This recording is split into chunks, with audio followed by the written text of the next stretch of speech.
Actually, I just thought of something. What have you got any injuries from racing?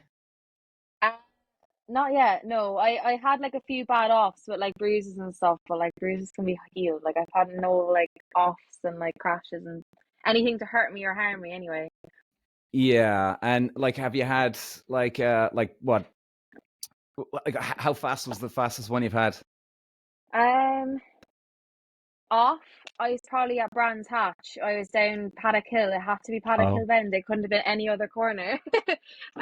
I just kind of pushed my limits a bit too much. I just tried to test and see if I could go a bit quicker into the corner, and yeah, I went straight through the gravel. Like I didn't bump the car or anything, but it's probably the quickest I've been kind of off in the car and stuff. But it's probably around 80, 90 miles per hour coming to the corner, and I just kind of like didn't brake or late enough, early enough. I know, Paddock, Brands Hatch well. So you went into Paddock. Did you get to the bottom of the hill? Did you? Yeah, so you know when you come down into Brands Hatch and there's kind of like when you get towards Paddock, there's kind of like a dip.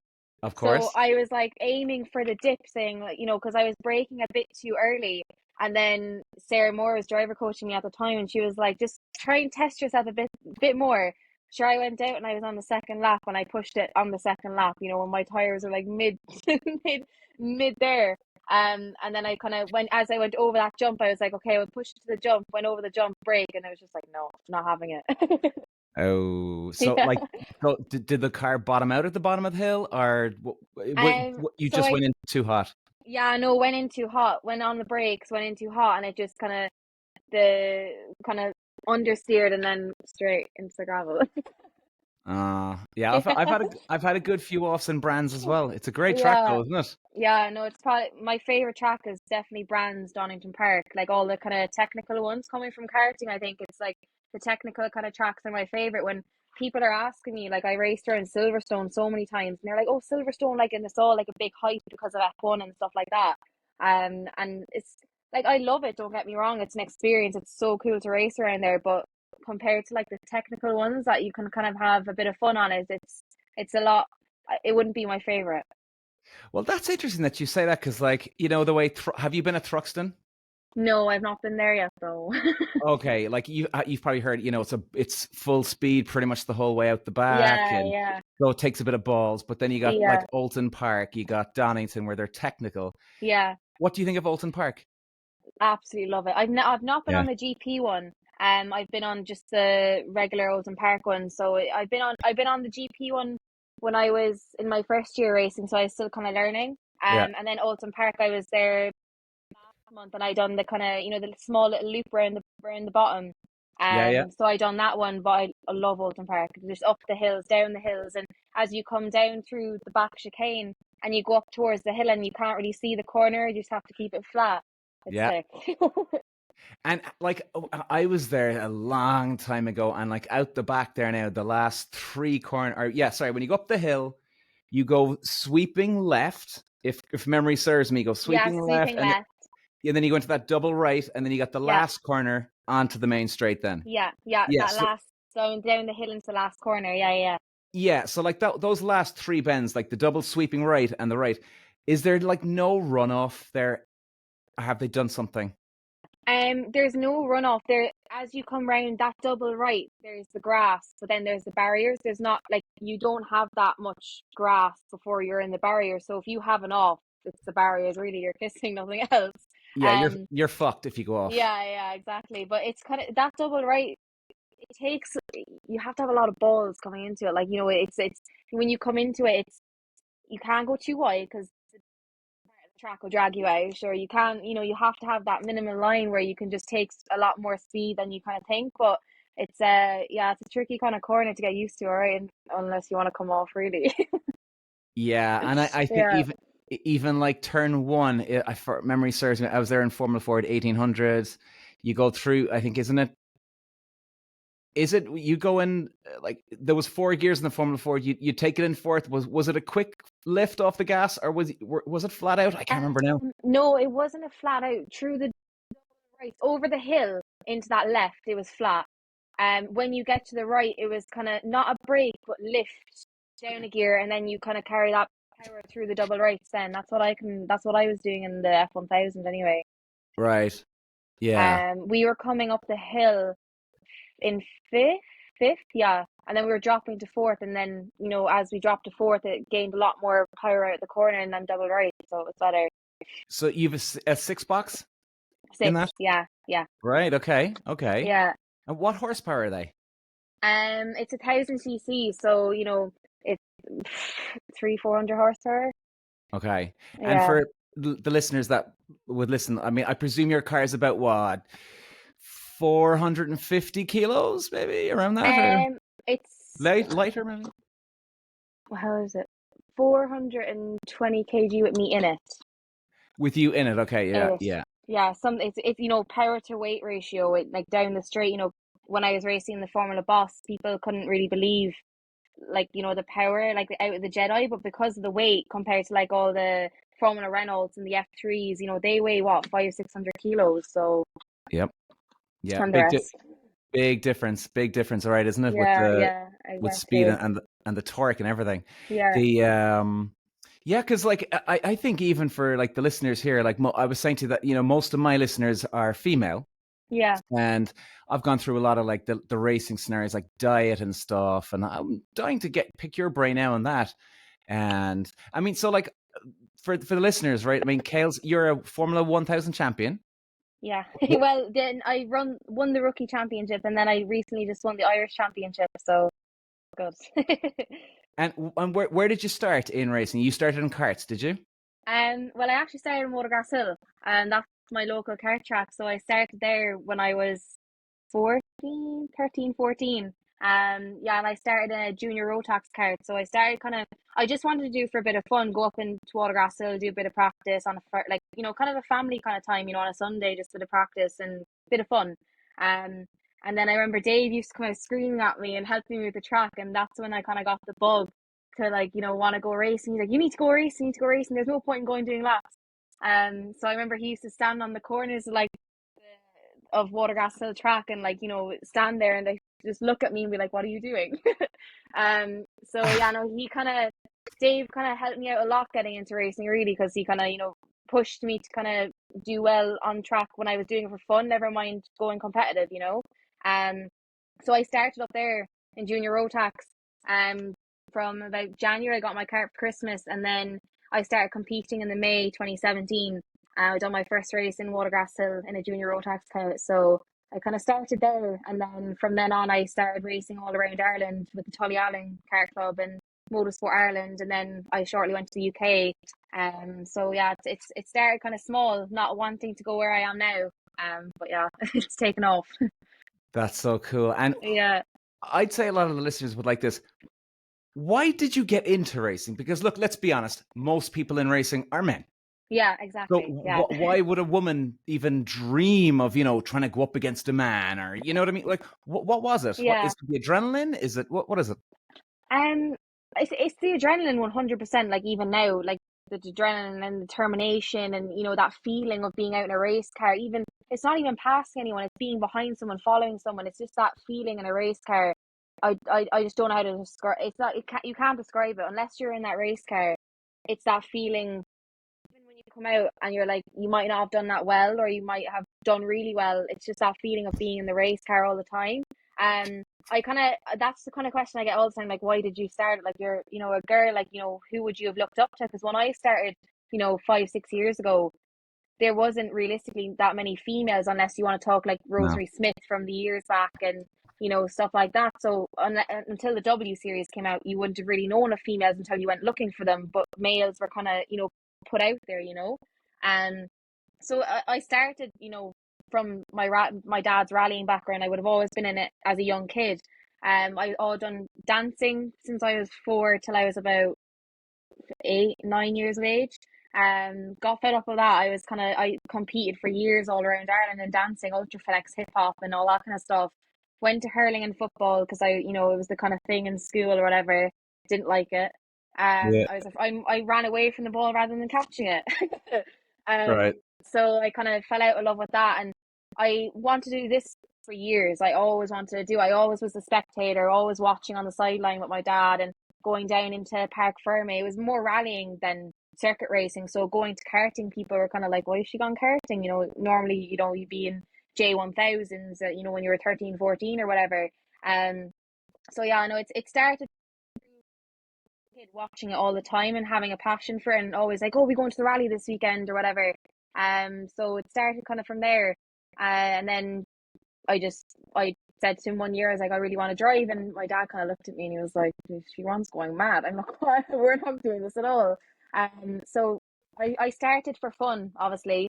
But he kind of got me, we got the secondhand go-kart. We were like, I could have hated it. I could have loved it, but I think everyone, not just family wise, but friends that kind of got us involved in it, kind of knew that I always had a love for it and stuff like that. Not even if I went as competitive as I am now, but I always had a kind of love for the motorsport. So when I first started, it was fun, but yeah, it kind of took to it, and that was my passion at the end of the day. Like I always had that passion for it until I started driving. Then I realized it was more than a passion. It was, it was a career. It was my life. And when you get into a kart now, or a car, whichever one it is, like obviously I know as a racing driver, you've got a motivation and there's a reason behind your motivation, and Yeah. you like the adrenaline or you like beating people, whatever. Like people go into different sports, right? And like for you now, a woman going up against mostly what is it? Mostly men? Is there any other women in your And what I race in, like in when I race in England or Mondello, there's girls on the paddock that race in like different categories. But in what I Yeah. race now, that I'm the only girl. Yeah. It's more in cars. I found when I was karting, it was more the younger kids around my age. So it was it wasn't childish. It was kind of more. You had to be very wary. Whereas like I'm wary now, obviously, on track or whatever. But now I race against a lot older men. I still get the younger kids, kind of my age as well. But it's not even in the Formula Boss. It's like, you have like Dan Daly, he's, in his 70s, 80s, so it's Jesus. really cool to race against the older generation that have been up it through the years since, what the age I am now. So it's cool to race against them kind of guys that have that experience and have, been where I am now. So And when you say it's cool, because maybe this is me kind of the competitive brain, is it that it's cool because you want to beat them because they're men? um Not in a bad way that you don't yeah, like yeah, men, but yeah, you know what yeah, I mean. yeah, yeah. Is it like, you know what? Fuck you, lads. I'm here now. You can go fuck yourselves. I'm going to take you down. Is there a part of that in you? um Of course, when I get in the car, I'm like, fucking hell, I need to beat these guys. It's kind of, Boom! of course, I have that, feeling like, don't get me wrong, like my chest to be going, like when I get into the car, when I Of get into course. it at first. Because, I know people like the lads that I race against have a lot of experience and stuff, but I think when kind of start beating people up the grid and I start, gaining that, knowledge and stuff and furthering up the grid and getting towards top five and stuff, I think it's kind of a good feeling for yourself because you know how far you've come then. And, you can go even further because you've gotten that far. You can go even further, So I think, yeah, beating the guys, obviously, amazing feeling because, they're good. So, you can be good as well. But yeah, it's hard to So, like, explain. do you think that if you were up against, let's say, there was 20 in your class, do you think there was 19 others, all were men, or you could go into another series, all women? Would you be more focused against the men? Like, does it help to push you on and get better, Yeah. or it does? Yeah, Right. definitely. I think because if I had like an option whether to go, I take any opportunity I get. But if I got an option to go race against a whole field of women in Formula Boss, or if I got a field of the whole men in all Formula like Boss, I'd be more eligible to go to all the men one because at the end of the day, we have to admit it is a male dominated sport. It's always been like that. So I think if I think I'd always go to the male side because you're achieving something then, racing against women, you're still achieving something. But I think it's more of an achievement to me to race against the male dominated sport that it is and beat them kind of guys. Like, do you realize how fucking awesome that is? Like, no, I'm serious. I mean, like, I know former male racing drivers from karts in cars, right?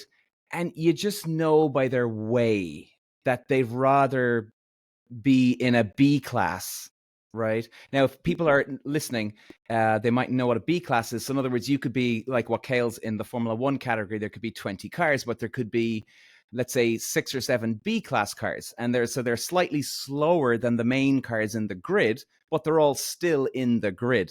Okay. Yeah. But like you could have guys now, right, that I know they were in the A class in the field, but really, I've even heard guys out of their own fucking mouths like, well, Dad, maybe we should go to stick to the B class, keep things cheaper. And you're like, Yeah. yeah, you want to keep things cheaper? You're not paying the bills here, buddy. Like Yeah, exactly. what's going on with Because you we here? like that brings us back to that now. Like that actually came into my head there. When I first started going to race cars, we had an option with going whether we go Janetta and race, against 4 or 5 on the grid in Ireland when when it was really small, when it started kind of fading away. I Mm, done a test day with them, loved the car, it was brilliant. But then I had an option of going across the UK and racing against 20 odd males on a grid, So obviously I was going to pick the more challenging one, even if I got, of course. even if it was more of a challenge for me and I, looked worse, because I could have, went Jeanette and, maybe got top 3 out of 5. But I think it's more of a challenge when you go against a grid of 20 and, that I think you race your heart out more, and it means more to race against a grid of a lot bigger guys, and, especially with the competition and stuff like that. So I don't know, whether it be like money or whatever, like obviously F1000 was an expensive route compared to Janetta's. In Ireland it would have been a lot cheaper than going across the UK all the time. Yeah. But I think you have to think of like what you love as well, and like what would mean more to you and stuff like along your career. You have to enjoy it at the end of the day as well. I tell you, man, that's hats off to you. Like, that's so cool. That is so cool. You're not taking the easy road. No, no, Jesus, no. Because I remember when I first went and tested the F1000, I was in a parking lot in Cork down here and up by the airport hill. I was in a car park there just driving my mom's car, first, second gear, didn't know how to drive a car. And that weekend I was going over to Bruntingthorpe in the aircraft where they test the cars. So I Yeah. went over and I was like, didn't know, have a clue. I was shaking. I was like, how the hell am I going to drive this car? I never drove a car before gears. It was always automatic, stop and go with the cars. And I got into it sequential, obviously, in the F1000. So it was a bit different, but it was a challenge and I accepted it. But even going racing it in the UK, like I struggled with my starts. I stalled a lot when I first started. Like, obviously with experience and stuff like that, and the bike engine, it's a lot nippier on the clutch and stuff like that. So I struggled. But even from starting at the back stalling, now I'm starting mid pack and getting off the line perfectly. So it's nice to see success coming through the years. Absolutely, absolutely. The hard work's paying off. Can you Yeah. can you explain for the listeners the difference between a normal box and a sequential? So a normal box obviously is a H pattern, like a normal road car, first, second, up to third, down to fourth. Um, but a sequential is one gear is first, forward is first, and then you pull it back second, third, fourth. To go down the gears, you pull the lever forward, up the gears back. So it's quite confusing because I was speaking to a guy that used to have a Jedi, not a Jedi, but like another car that was sequential, and he was the opposite way. He was first was back, and then up the gears was forward. I was like, please don't put me in that car because I'll end up going to the F1000 now and blowing the thing up. So, and you've just turned 20 now, so like obviously, yeah, you're a spring chicken here, like you spring chicken. And like when it comes to fitness, I mean, when I was racing, I mean, it's a fair bit ago, but like we still took it really seriously. I mean, Yeah. Formula 1000, would it be the equivalent now of Formula Ford or Formula 1600? What? So if Formula F1000, it's the 1000cc bike engine, so Yeah. it's between we'd be nearly equivalent to an F4 car. Wouldn't be Okay. that far off of an F3. So we're between F4 and F3. We're not in between, but we're like closer to F4, but we're not that far off F3. Like we raced the F3s on the monoposto over in the UK as well.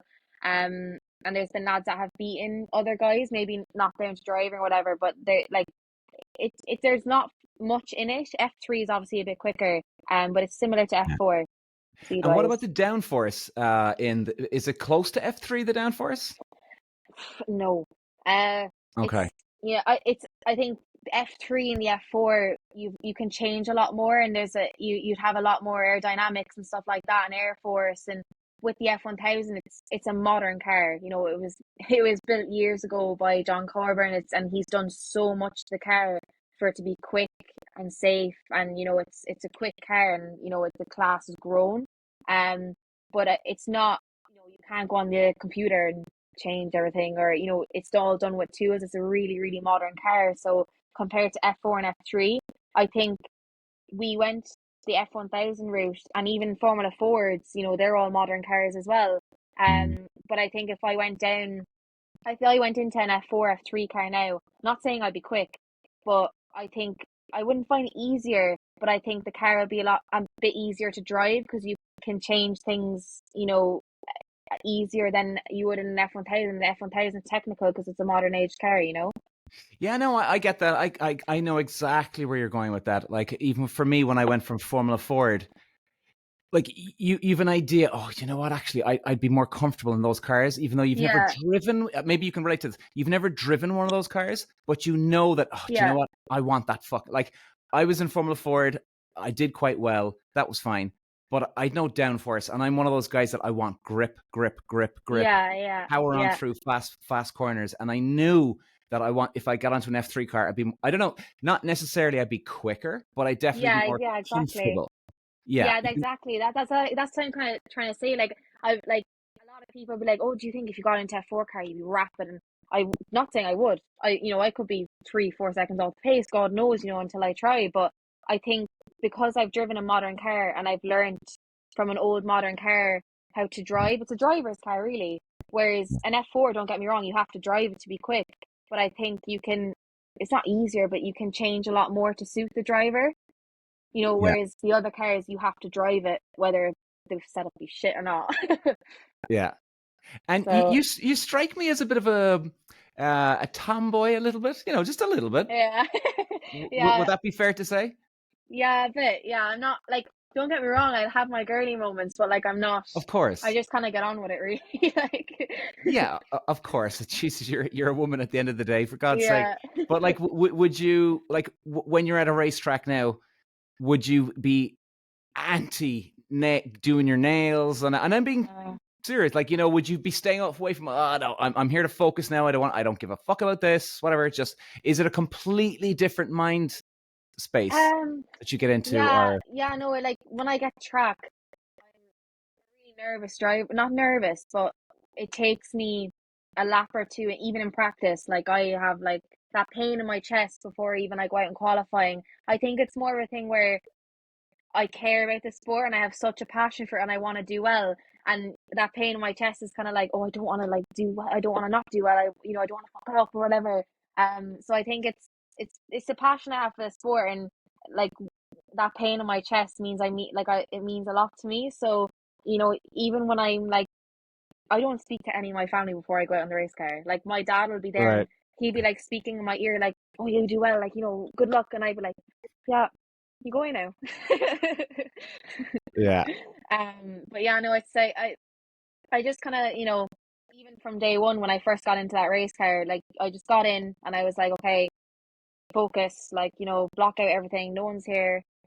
Once I get out, after I've done one lap, I'm fine. Like as if like I shouldn't have been worrying all that time. But I Yeah. think it's that urge when you're going out, you're like, oh no, I don't want to do bad. Yeah, no, I know exactly how you feel. I mean, probably sounded like a weird question what I asked you, but what I suppose what I meant, where I was getting to, is like, you kind of leave all your reality at the door. Like, Yeah, even if I had family and friends come along to the track, it was me, the engineer, mechanic. Everybody else can go fuck off, yeah, whatever. yeah, I'm not talking to exactly. them, and that's it. You're in your own little fucking world, I right? think that's what I'm finding, like not hard, but it's harder than I when I started in like even karting, and like even my start of my career like in cars.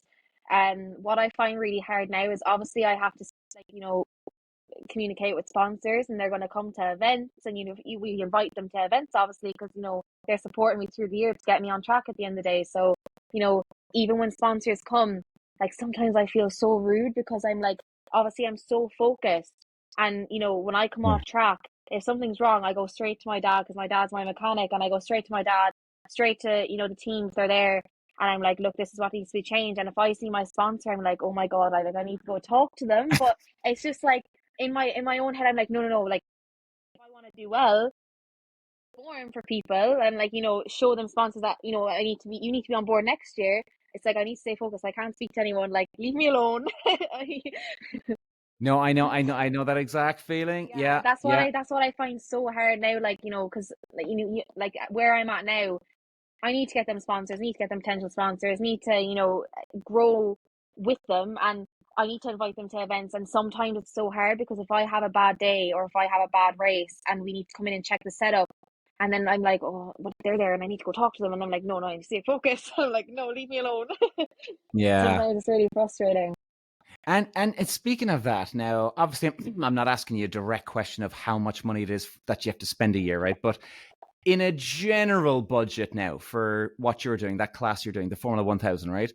Whether it's me, you, or anyone else going in, a general budget, like how much would one spend for a whole year for the racing car, the team, the hotels? I mean, all in for the whole entire year, including, maybe one or two crashes, maybe, right? How much are you looking at for the year?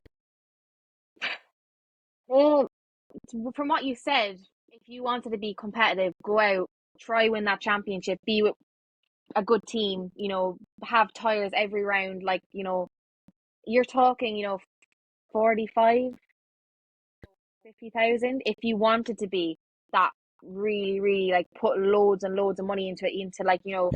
data, computers, you've all these kind of things that you could put so much money into. But, when I started as a privateer, you could run that car for 10 to 15 grand for the season and still be competitive as a privateer. That's quite affordable. 10, Yeah, 15 grand.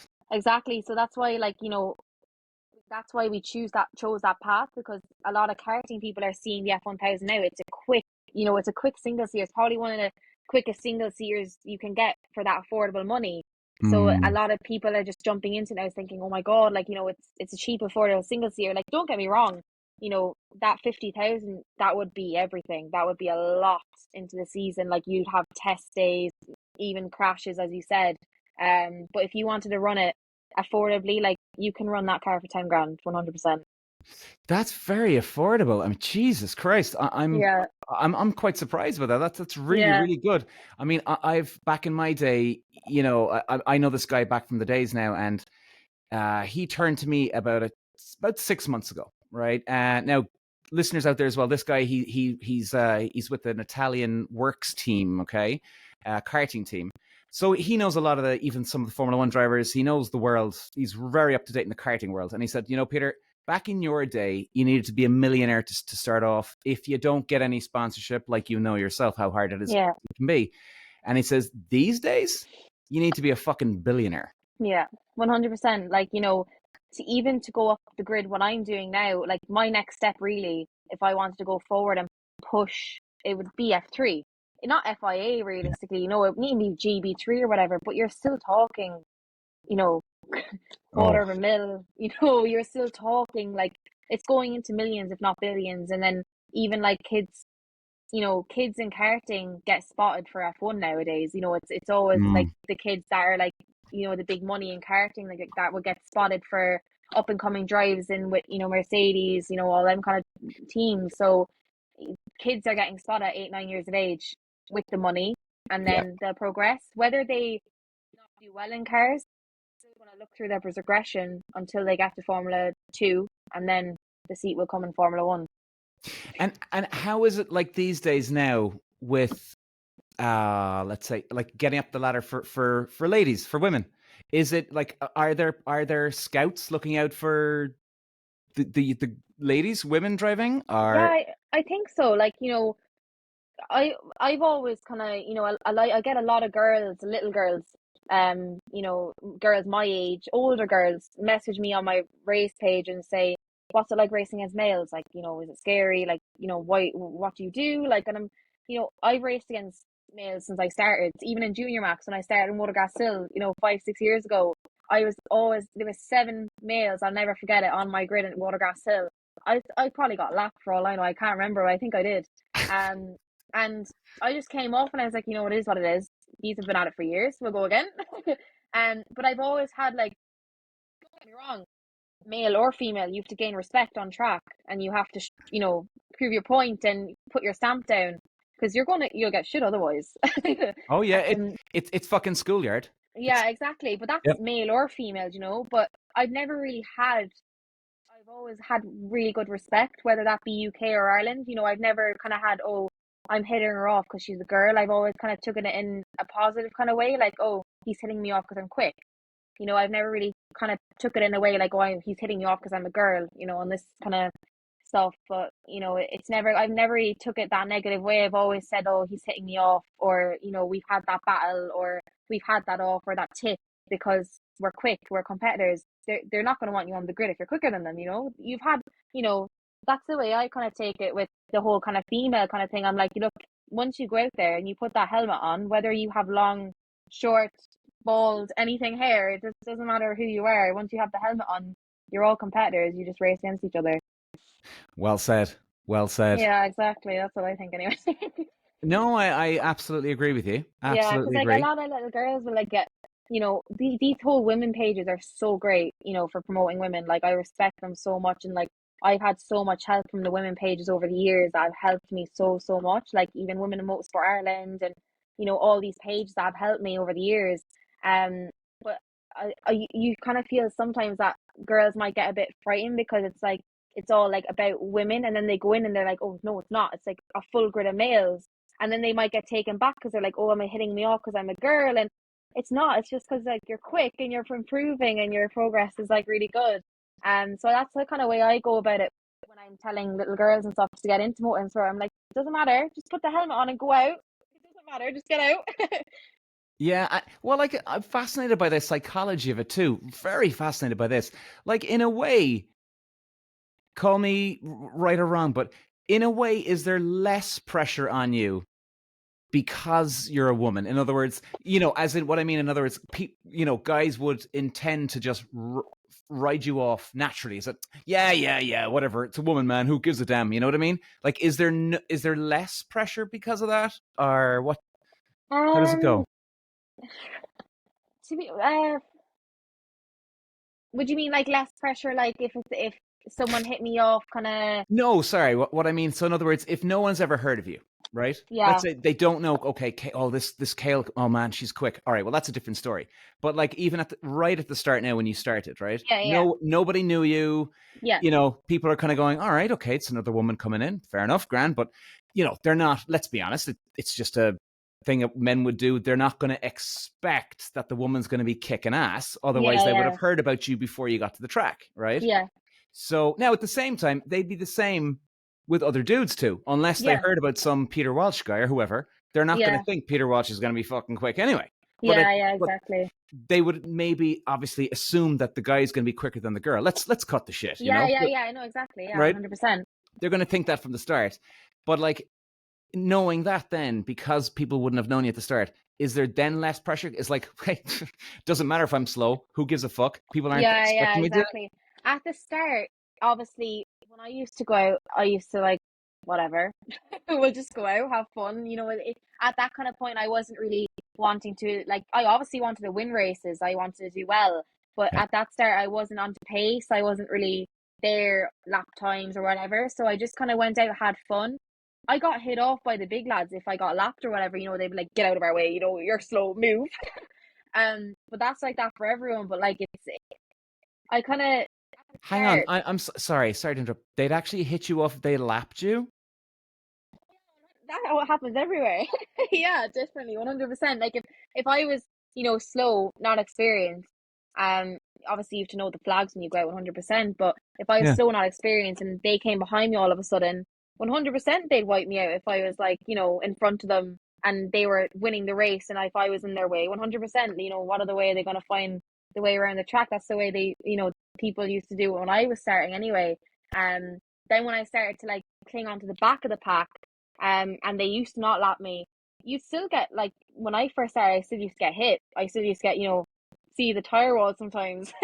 um, but I think it was not because girl or I was slow or anything like that. I think it was because, when you're in a race car, it's kind of focused and like, God love me, I'd never want to take anyone out intentionally. And, you have them drivers that want to and have them drivers that just kind of do it like not knowing where they are on Yeah. track. But yeah, no, that's what I used to like. I had to make my stamp then. Like, when I used to come in and I used to say to dad, I'd be like, oh my God, like I can't keep doing this if they're going to keep hitting me off and whatever. And my dad's like, just go out there. You have to give back what you get, and then you'll gain your respect. That's how I was kind of taught driver. If you're going to keep getting hit off, and if you're going to go out there and let them keep doing that, they're going to keep doing it. If you start fighting back, you stop and race respectfully, and that's how I kind of learned how to become a driver I am today through the years. So Well, fucking smack my ass, man. I love it. Come here, I fucking love you, Kayles. You get stuck in with the boys. Fuck them. Fuck them. I love that shit. And you know what? If they're too goddamn fucking slow, well, tough shit, boys. And it's the same for you. If you're too damn slow, well, tough shit. You know what I mean? Yeah, exactly, 100%. Yeah, Any man or woman, whoever's the best wins at the end of the day. I love yeah, that. Getting stuck exactly. in. Yeah, I love that. And do you know what I loved actually about racing? And like, it's only kind of when you look back after you've retired and everything on reflection, like you'll see this now as, when the day comes, whenever that is, that you pack it or you pack it all in or whatever it is in your 40s or God knows when, right? But when that day comes and you look back on racing and stuff, like you'd be amazed how many life experiences and life lessons that you learn in Yeah, racing. When definitely, like 100%. yeah. Like, since 13, 14, it's a great discipline for kids. Like, even at young Oh, ages, 7, 8 years of age, that's all they have in mind. Oh, we're going karting this weekend. Oh, we're going racing this weekend. We're going, to Mondello watching the race cars. I think if you put your child in motorsport and if they have a passion for it, you won't have to worry about anything else. I think, if your kid has a passion for motorsport and they know they're going karting every weekend, and if you say to them, you do this, that kart's taken off you, 100% they're not going to do it. It's a really good discipline, and the amount of friends you make along the way, it's incredible. You'll know from, being in it. You probably have friends from, still from motorsport, and you don't even race anymore. well, for me, it's kind of more brothers. It's Yeah, the yeah. It's family. you know what that's like. Where for me, I did a podcast with one of my old engineers from Holland and Belgium a couple of months ago, and I was saying to him on the podcast, and he was looking at me going, I never knew that about you. And I was kind of like, yeah. And then we had a phone after the podcast. I went, fucking hell, I didn't actually know that it was that deep for you. And I went, yeah, man. So like I was basically saying, you'll relate to this, where I remember the victories. Yes. I remember the champagne you sprayed over yourself. Yes. I remember all that. But what I really fucking remember is that handshake and that wink when they lean down to you just before you're going on that track and you're vulnerable, alone, scared out of your mind, Yeah. ready to go, engine on, ready, and you're just about to go off, and that last wink before you go, and you just feel that connection with that your Yeah. engineer or your father or I think still. that's something that I've always looked at as well. Even when I was doing the big championships in Ireland back in 2019, when we put a lot into the karting, even before going out, my dad was always my mechanic through the years, still is, and you'd always have that, Oh, and you'd kind of, do your best. That's all you can do, and it kind of makes me like, oh my God, like, not even my dad, but even the team that I ran with this year in England, like that handshake and that nod, you just know that people believe in you and you can do well. And I think it's kind of like a bit more of that boost and that energy to go out and you're like, okay, you got this. yeah, they're in the car with you. Yeah, yeah. Maybe it's hard to explain to people that Yeah, have never yeah, I raced, know, but exactly. It's hard to explain, but even when it's having that trust, and even yeah. with your mechanics, and trust is the biggest thing in motorsport as a driver when you're going up the ladder. You have to have that trust in the car and the mechanics and your team and your supporters. Like it's a trust game. It is, and I think it's kind of like even for your mechanic or your engineer, they're kind of like a father figure. Even though okay, it's Yeah, obviously your father's helping you out, but yeah, for yeah, me, there was Raj and Brian out two my main engineers throughout the years, and like they were like my fathers, in a Yeah. way, because they were protecting me in the car. Yeah. And then I was trusting my daddies here to look after me. I mean, Yeah. Yeah, very, even like the team that I ran with this year, when I done like 2 or 3 rounds in the UK, Fraser that runs like the team Jedi, his dad would have like, manufactured the Jedi team like in the cars and stuff. And like I kind of created that, bond with Fraser where like I could go to him if I was upset, if I was happy, if I could go to him with any emotion about that race car or anything to do with outside the box. Like it's yeah. you created that bond and that family that you can go to them about anything. It's kind of like I can go to him about stuff, and I can go to people that I've created memories with over the years in motorsport that have helped me along the way, and I can go to them about anything. I think it's that bond you have with them. It's the passion you have in the sport, and they've helped you and stuff like that. And yeah, it's nice feeling. It's unbelievable. It's unbelievable. Like, do you have a lot of your like girly friends now? Will they come along to your races, or what do they Um, make of it when they see their friend racing? like over like when I only finished my leaving cert, last year. So last year, year before. But yeah, about a year ago. So when I was in school, I I've missed my friends' 18th. I've missed, their Yeah, 16th. I missed a lot of the party life. Like I don't think I've never ever experienced drinking in a field. Like, when all the kids used to do it at like 16, 17. And looking back at that, it doesn't bother me. Like they were like, "Oh, just come out. Like, are you coming drinking this weekend, or are you coming, to this party or whatever?" And like, don't get me wrong, I would have liked to experience it, but for had my heart, and even missing one of my best friends' 18th, and they kind of knew. Like, you don't get me wrong, some of my friends would be like, "Oh, she's at her this weekend again," with her race cars and stuff like that.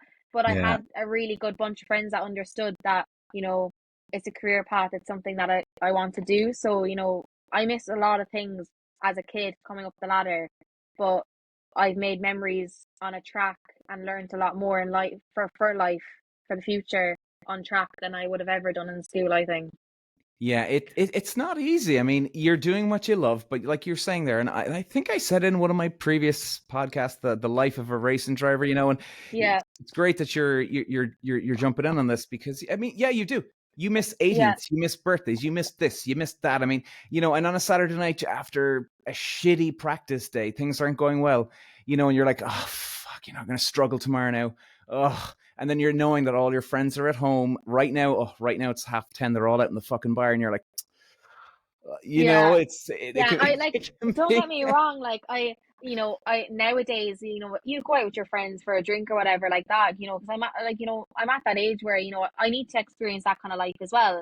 But motorsport's my priority, and if I had an option of doing a full championship in the UK next year, or going out once or twice a weekend on the beers with my friends, like, it's what your passion is. Like, it's been like that for 5, 6 years of my life now. So And do you love the beers when you do have time off? Are you like what? Are you not like us male racing driver degenerate alcoholics? Um, I'm not really like, if a lot of when I you've won't go when out. you've time off, and I'm saying now, when you've time off. Yeah. When I have time off, if I go out for a drink, it won't be a drink. It'll be like a night out. Yeah, yeah. I um, tell you, it's a speed, adrenaline. Like yeah, yeah, exactly. But it's kind of like I'm not a big drinker, but like if I was to go out, like if I was free one weekend now, or if I had a staff night out, if I was working or whatever, like I'd go out. But if I had an option of racing, it'd obviously be that. But yeah, it's you have to have that. Not It's kind of that 20 and 70%. You have to have that kind of life as well. But obviously, that passion is in front of it, of course. 100%, Yeah. 100%. And what do you do for fitness? What do you do a Um. regular routine? What do you? So I train twice, 3 times a week. Obviously off season is like kind of a big, you can't sit down on the couch for Christmas kind of thing. Obviously Christmas is kind of relaxing kind of time, but through the winter now it's full on diets, all that kind of stuff. Like, yeah, don't get me wrong, you have to have, that bit of, you know, time where you're kind of like, would relax or whatever, Christmas time, holidays or whatever. But it's kind of full on training, sim training, all that kind of stuff. It needs to be done over the winter, otherwise, you've one shot at 1 year, and if you don't prepare for that, then you might as well just forget about it. And what is like your training consist of now? Maybe we can give anybody out there listening now that some pointers. Yeah. What do you do? Resistance training?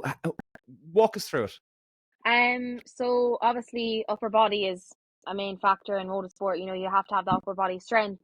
I obviously do leg days as well. My neck is a big factor in single seaters mostly. Because your head is like, the car is just below your shoulders, but your head is above, so the wind is going to drag it like this. So you have to have that strong neck. So neck strength would be a huge, part of that. Core is a good, would be a big factor in it as well. You train everything, but obviously upper body would be a main factor in your neck and your core and stuff like that. Um, Having a strong core in the single seaters when I'm lying down and the belts are there and stuff like that, it's good for my training kind of timeline as well. So it's a bit of everything, but obviously you need more factors in upper body and stuff than others. And do you do a lot of cardio during the week? I do cardio, yeah, like running and stuff like that. I have problems with my back, so it's I do a lot more walking than I would running.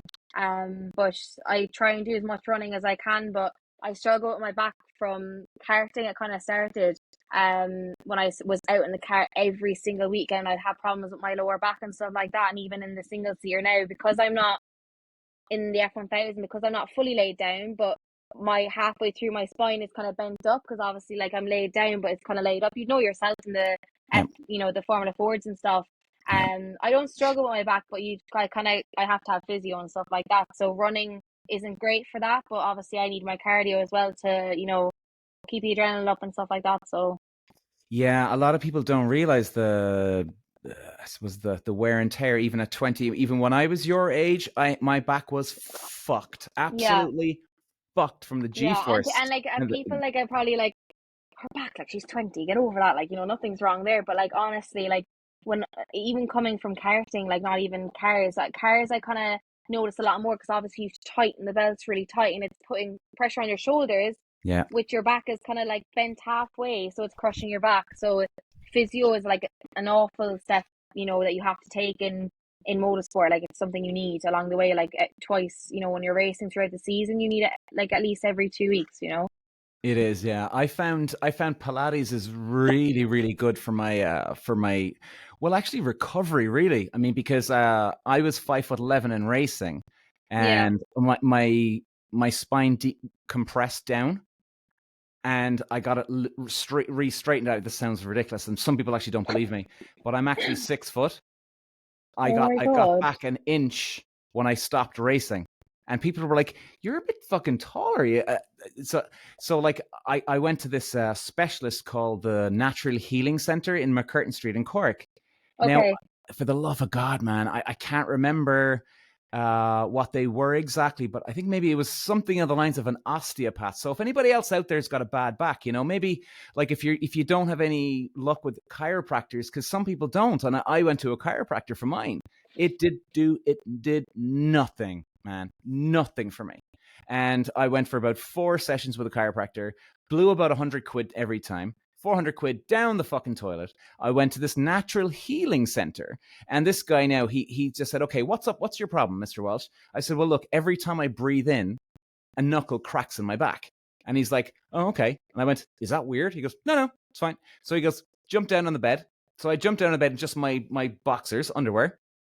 So like the room's really warm, and he literally starts grabbing my ribs. But what he does is he goes, "Okay, take a deep breath in." So as I'm taking a deep breath in, he gets his tips of his fingers and he puts them right underneath my ribs and starts pushing them out, right? Now, believe you me, this is the weirdest fucking feeling you'd ever have in your life. I can still feel it after years of it, that eerie, weird feeling. But an hour of that, I went back maybe about a week later, 1 more hour, knuckle gone, or knuckle cracks gone. Jesus. Yep. Did it hurt, or did it just feel weird when you done that? I can imagine. Oh, stop. Oh, trust me, it's really weird, but like that was the start of my recovery. So like if anybody's got bad backs, I mean, even an osteopath, I would suggest anybody should go to an osteopath before a chiropractor. Sorry if there's any chiropractors listening. I'm sorry, but I'm not a back expert, but I certainly do know what was wrong with me. But look, maybe a chiropractor does work, but I mean, it's the back. It can be such a funny thing. I mean, Yeah. you're 20, you know it yourself. Yeah, exactly. Like even when I 17, 18, like I was struggling in karting and stuff with my back, going over curves and, in Yeah. karting every curve is taken. So, it's a major factor that I've struggled with over the years, but it's I'd say a few people in motorsport have struggled with it. Yeah, and I think especially when you start to wind down after racing, especially just Yeah, when you stop, that's when you really got to go to work on your back. Like you don't say, all right, well that's it now, no more wear and tear. Sorry there, camper. yeah, You got to reverse it. You got to go. You've now really got to wind down the body now. After all, because like what I found is that if I continued with that, I suppose a kind of a curve in my spine with that knuckle crack, if I ignored that, my body would develop in a tilted way, so to speak, in a yeah, curve, and I would grow with that curve, or I would adapt around, which can affect all the other alignment in my body, which can affect other organs in your body. I mean, it's yeah, just fucked up shit, man. But yeah, I mean, it's so important to keep your back in line. yeah, So important. 100%. And I have a question for you. I've always wanted to ask you because I know you've been like in motorsport years and you've gone through like, a single seater path. If there was like, obviously I'm trying to take that single seater path. If there's anything, is there anything, or would you have gone back and changed anything in your motorsport career? Good question. If there's anything, as in like, I should have done that better. Is that what you mean? Or would you have done something different, like in your career? Would you have gone like a different way or a different path, or would you have Ah, stuck to single seaters or I would have. I would have done okay. So, like when I finished karting, I did a start at 15, and I went to Vauxhall Junior in England, which racing cars, it's yeah, basically the same equivalent of Formula Ford. What I would have done if I had to change anything now, I would have gone back and I would have done a year's testing of just cars, not raced, just testing for a year. Got used yeah, to cars, then I would have transitioned after 6 months of getting to the feel, because yourself from karts to a car is a yeah, weird, different yeah, it's planet, different. you Yeah, know. So what I would have done is I would have done 5 6 months of Vauxhall Junior just testing.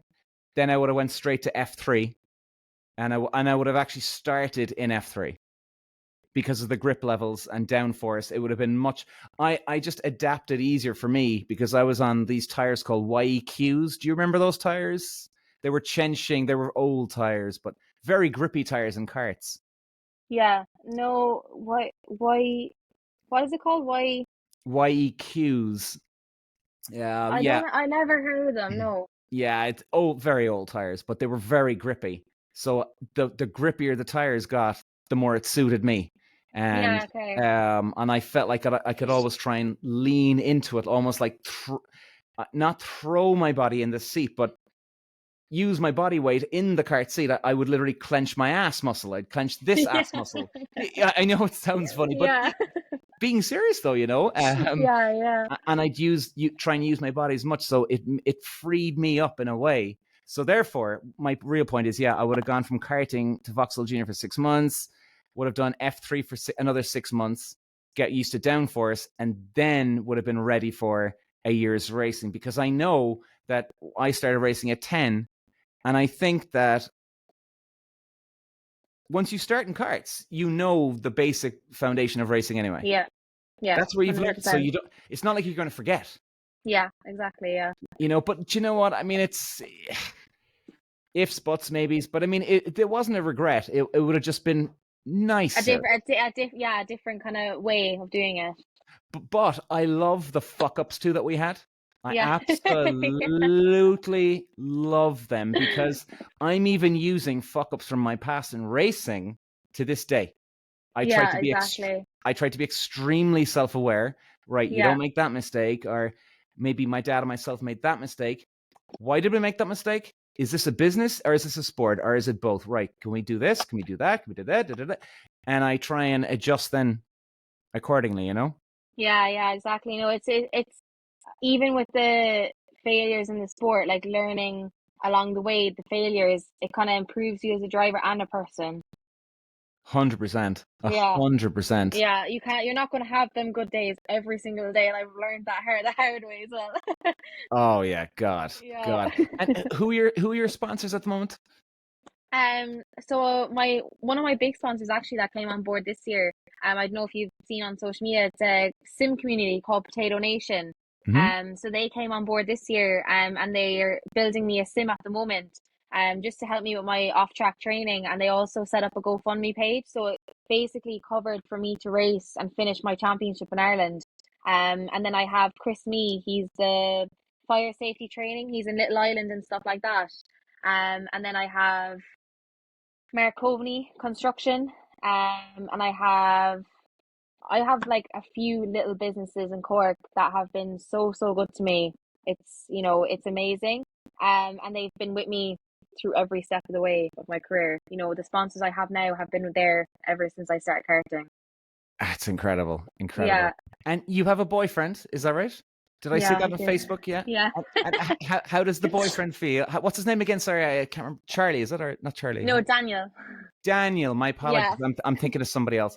How does Daniel come along to the race events? Well, Daniel races as well.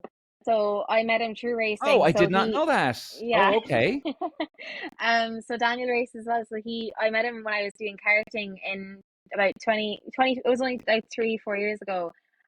We were doing karting. We used to race against each other. We used to kill each other, kill each other.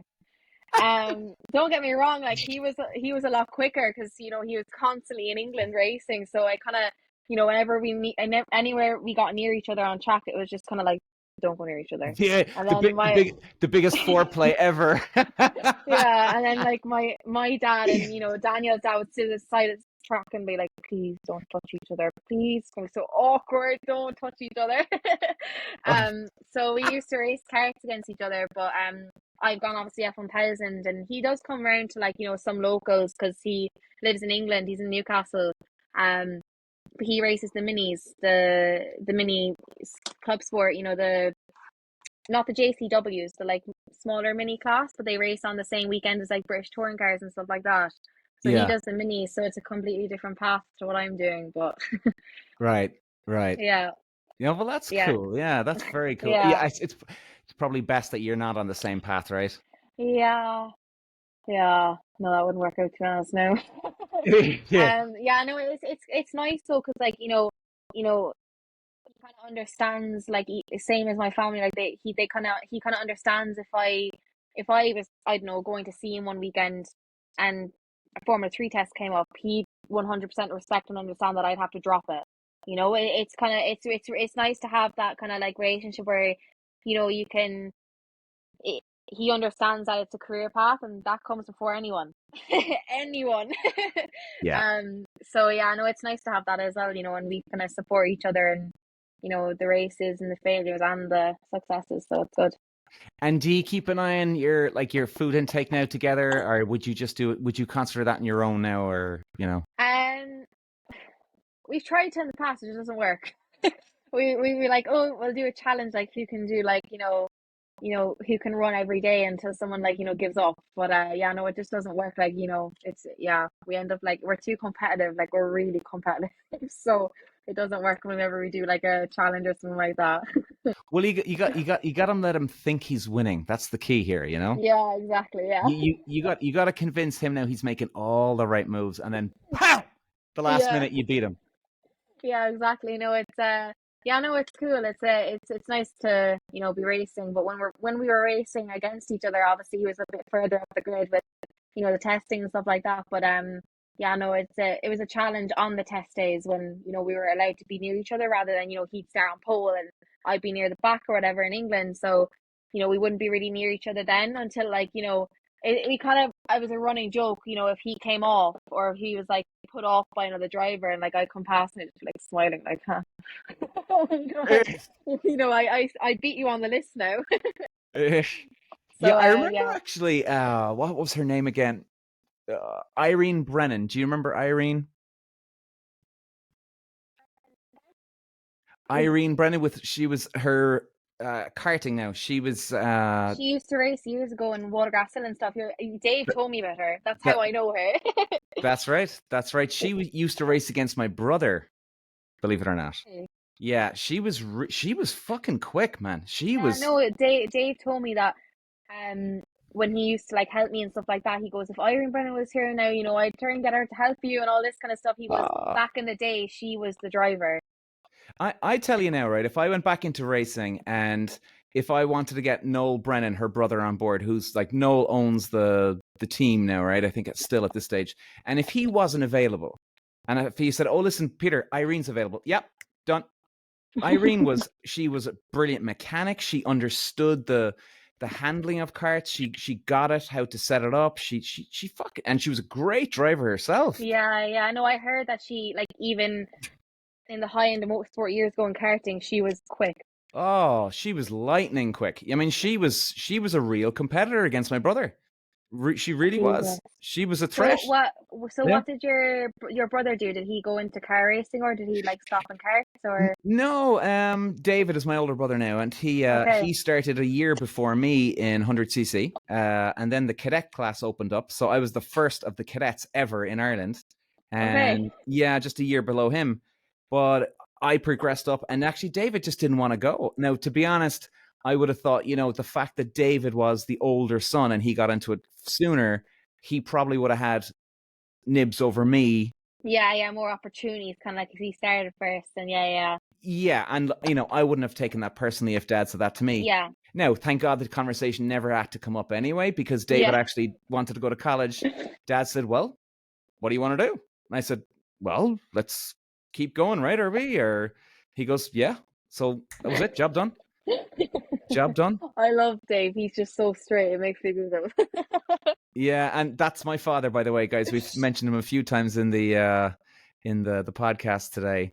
He Dave, like when I first started in Watergrass Hill, he obviously is like, used to stand on that balcony up on top of Watergrass Hill and look at me for about 2 sessions when I used to be out in the morning on a Sunday. 2 sessions and I'd be out and I would have done about 40, 50 laps at this stage and I'd be like, oh, it's hard to feel good. And Dave would come down and be like, Kayles, what are you doing? And I was like, oh no, what have I done now? And he's like, you're not taking that apex right. You need to go out and I'm going out with you now. And I remember he used to stand on that, the chicane before the last corner in Watergrass, not the chicane, the dog flick, leg. the dog leg. And he used to stand there and he used to stand where I used to have to hit the curb. And he'd stand there until I've hit it. And he would not move from that curb until I've hit it 2 or 3 times. And then he'd come up, that's how you do it. And he'd walk away. And then the following week he'd come back about another corner. And did it work? Yeah, it did. It got me quick. It won me championship. So Boom. And now, actually, let's speak about that, because we mentioned that your Formula 1000 championship. How many championships did you win in karts? so 2018, I've had like junior driver of the year. That started off me wanting to get competitive. 2019, I won the Tully Allen Championship, the Munster Championship. I came third in the All Irelands. It still breaks my heart to talk about this. I 2 rounds. We were the top three were battling between points. Like when you go into a final round of karting and it's like 3 points and all this kind of stuff. Oh yeah, I've been there Um, plenty. honestly, so we were coming into like the second last round, and the two last rounds in Motorsport Ireland, the points would only get the heat, would only get the final. But the Miami championships, because it was they used to go to the world finals at Miami, but the Rotax at that time they didn't. So for Miami they used to get points for the heat, the pre-finals and the finals, but we didn't have a pre-final, so we just had the final. So we used to only get points for the finals. And throughout the heats in the last, it was the second last round and maybe the third round, I can't remember. I was running top three, so the last round would have been the last shootout to who won the championship. Um, two finals, I gained points, and through them heats through that day, I was top three. And we were like going to final. Look, we're going to gain good points here for the last round. And my plug failed in the last Ugh. 2 rounds. So I ended up finishing third in the last round of that championship for Motorsport Ireland, but it was kind of a stake where you go into the last round, and if he retires from the race, then I might have got first, but it's a race. You don't know what's going to happen. So I got third in the end, which was still good for my, second year in full racing. So that was a really good year. And then I got, what did I get that year as well? I got Pride of Ireland, so a radio station in the UK, Downforce Radios. I received Pride of Ireland from them, that year as well. So that's when we kind of started end of 2019 to look to cars, and then COVID hit. So 2020 was kind of put on hold. We went over to England when we could, when it was safe enough to could. We had to have the vaccines and stuff coming back and forth and stuff like that, so we were Yeah. safe as possible. But we went back and forth over there, and we done some of the British champ rounds. Obviously, that's a different league. It's Yeah, it it's is. a lot bigger grids, and a lot more money in it. Um. So it was a bit of a challenge. Don't get me wrong. We finished fifth in the rookies championship, so that was kind of good. We did okay. 2021, then that was the mission. COVID started to die down. It was still there, Yeah. still masks or whatever and stuff like that. So we said, look, we'll try it. So November 2020 went away. We got the F1000 car, bought it from the team. And then we went and started racing in 2021. I won the novice championship in my first year. And then this year, then the year after that, my touch failed 6, 7 times in every single round I went to. So I basically had one race in 2021. 2022, I had one race because the clutches, and we had problems with the engine, and it was a nightmare. And then this year we said we'll go back into a full swing, try and get sponsorship, and we got a lot on board. We got and nothing's a lot, but we got a bit to go racing. So we said keep the costs down, and get my name out there, get a bit of experience, get track experience, and gain more experience over here in Ireland. Because what I found tough when I used to go to the UK, I turn up on the Friday after traveling all Thursday night, turn up on the Friday, do 2 20-minute practice sessions to learn the track, and then go straight into qualifying. And as you know, as a racing driver, mentally, it was no, it was tough. Like mentally, I couldn't really, as a racing driver, you always want to do well, and you always want to progress, but I couldn't really see a progressing line when I first started, because I used to just show up, and you need to test, you need that practice, you need that seat time. So this year, that's why we stepped back and we went to Mondello. Don't get me wrong, and it was a step back because I wasn't racing the UK constantly in all them big historical tracks. But I raced in the ICCR in Mondello for the Formula Boss against all the big cars, the Formula Renaults, old F1 cars, the Lola F1 cars. So I raced against all them and gained loads of track experience. I was battling in top 5 over there. And then after all that track time I gained over here in Ireland, I went over to the UK and I started coming in the top 10. So it's down to track times. That's it. It's hard to get in your head when you're there, but then once you start doing that track time and gaining that experience, you notice it so much when you go abroad. It's unreal. Yeah, So what I found as well, actually, when to really get to, like you were saying, you'd arrive on a Thursday night, you're out for 2-minute, 20-minute practices on Friday. Friday evening, because you wouldn't arrive till the track until mid, and it was a nightmare. Jeez, yeah, it is. It's a fucking nightmare. What I used to try and do then is actually try and make the practice harder for myself. So like, Yeah, in normal circumstances, you're trying to make, because you're under pressure, you're trying to make things easier for yourself. yeah, I tried to go the opposite way. I tried to do everything in 2 laps, trying to learn a track. So yeah, I would put, so therefore it forced me mentally put myself into a fucking corner where it's everything or nothing for the 2 laps. And yeah, I have to know it in that first practice. Then by the end of the first practice, everything's easy after that. yeah, yeah, I like put ridiculous pressure in a certain scenario. But I yeah, mean, I exactly. get it. I get it. It's fucking tough. Like, Yeah, it's hard because, like, you know the guys that you race against, you could probably be there, but it's just the track time they have compared to you. It's kind of like, as a racing driver, it's hard to comprehend that when you're out on track and you want to do well, and when you're behind them and they're disappearing. and you're like, what am I doing wrong? What am I doing wrong? Uh, But it's not what you're doing wrong. It's, what you can improve on, really. So 100%, 100%. yeah. And do you play computer games to know tracks? Um, YouTube is my best friend.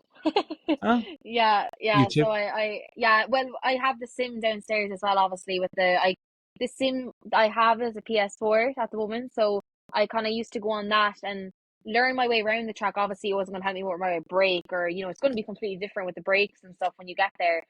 That's what I struggle with mostly, having confidence in the car. And when I sat in the car, having the confidence, if it jiggled a bit, it's fine. But I think in karting I was okay with that because it was a smaller, I had control of the car. Don't get me wrong, it took me a while to get used to being able to slide and stuff like that. But in the car, it took me a lot more for me to have confidence in the car. It was a bigger bit of machinery, a lot faster, had a clutch, had to be quick with the gears. You know, I it took me a while to get confident with the car, with the braking and having that trust. So I think that was my kind of, not an issue, but kind of my biggest bonus point that I had to kind of concentrate on. And that this year, racing into big cars, I had to be on it. Like, I had to have full concentration, had to be like, down them gears, on the brakes. These cars with their aerodynamics and stuff like that, the big cars I race against, like Tony Greenan in the F3 car, I had to have them late brakes, have to gain that confidence in the car, especially around the cars that they were racing, because the wheels were twice the width of mine. So Yeah. I think racing against all them big cars in Mondello, going back over to England when I raced at Silverstone there 3-4 months ago, like I was, qualifying eighth, from racing against not cars that are the same engine as mine, ones that are faster than me, but I could kind of catch, and it made me braver as a driver. Yeah, I suppose I get where you're coming from. Is kind of like you're getting into a boxing ring with somebody 10 years older than you, learning from them, but then you go back into somebody the same age as you. It's like, Yeah, oh, well, geez, okay, this is a lot easier. yeah, Is that what you mean? yeah, kind of, yeah. It's just kind of like with the bigger cars I had in Mondello, I had to be brave. Going on there, I couldn't, if I seen a big wheel come up the inside of me off a Lola car, I couldn't just leave them past. Like that, that wasn't gonna happen. So, so having that confidence with them cars, and then going to England, I got used to being brave wheel to wheel racing with the cars that are the same engine, same, drivers as was when I started. And now I'm battling with the guys that are racing in the F1000 for years. I'm properly racing them rather than backing out. It's not afraid. It's kind of more, when I was on the brakes, and if he had that nose down the inside before, I would brake that bit earlier, leave him through, follow him, maybe get that overtake again. Now I'll brake later, maybe go around the outside. Like, it's having that confidence in the car that I've grown in Mondello. And, the guys that I race against are so respectful. And I might go over to the UK and I might get this mad hatter of a driver that'll race against me, but I'm not afraid to race against him anymore. Yeah, yeah. Yeah, so it's more of a confidence boost. And that track time, honestly, yourself, track time is the key of being a pro. Oh, yeah. You got to get mileage under your belt. Yeah, Have to get mileage under your belt. Yeah. yeah, exactly. And your season's over now, right? I presume. Yeah, it's over. Just, well, I had my last round. Well, it was supposed to be my last round 2 weeks ago, but in England at Oulton Park, I was testing, and then I went into qualifying, and my engine blew up. Oh, So obviously it was heart aching. Like, we came back to Ireland, we had another engine that we had gotten, and the dry sump of my other engine that had blew up. Obviously all the debris from my engine that blew up was gone into the dry sump, so we didn't want to put that onto the new engine. So we gave it to the team and we said, look, clean it out, sort it out. We'll try and get back for it. Now, we were doing Alton Park on the Sunday, and we were going straight into Mondello's last round on the Friday. So we had 4 days to get back over to England after traveling home Monday morning. oh, And we had fuck. 4 days to get back over to England, collect that engine and get it back in. So we don't race in Mondello until the Sunday, so we had to get testing out of it anyway. So we didn't end up testing. And then Dad traveled over on the Thursday morning. 24 hours driving. Got back on Friday midday around 11, 12 o'clock. We started building that engine into the car 12 o'clock. We didn't get home till 2 in the morning on Saturday. Got back up at 9 o'clock on Saturday. It wouldn't run because the ECU was wrong. So after my dad traveling nearly a full day, we got the engine in and it wouldn't run. We were up both days, full days, trying to get that engine running and it wouldn't run. So I couldn't compete in the last round of the Formula Boss Championship. But I was also running third for the All Ireland Formula Boss Championship, and I obviously lost it by 2 points. Oh, Yeah, fuck off. Are you joking me? yeah, yeah. So the guy that I was racing against for it in Dan Daly, he was in the old Lola car. So, we've had good battles over the past year. So I knew that he could beat me, but I could have beat him. So it's just kind of having that feeling where 2 points. 2 points. That's 2 footsteps on the track. I was nearly going to go in and run it. Like, honestly. It's 2 point. Yeah, it's a lifetime. It's a fucking lifetime. Everything or nothing. Everything or nothing. That's Yeah, it. exactly. Oh, So yeah, I know I finished my crazy. season's finished now, so it's just kind of down to working hard over the winter with Sims and trying to get opportunities for next year and stuff like that. And we obviously have the Motorsport Ireland Sexton Trophy coming up as well. So, we're trying to, apply for that as well. So there's a lot of things coming up over the winter that we can, work hard and trying to get out for 2024 and maybe something bigger, hopefully. Yeah, fingers crossed. And what I was only thinking about this there today, actually. I was watching something about have you watched Drive to Survive Formula One? Yeah. Yeah.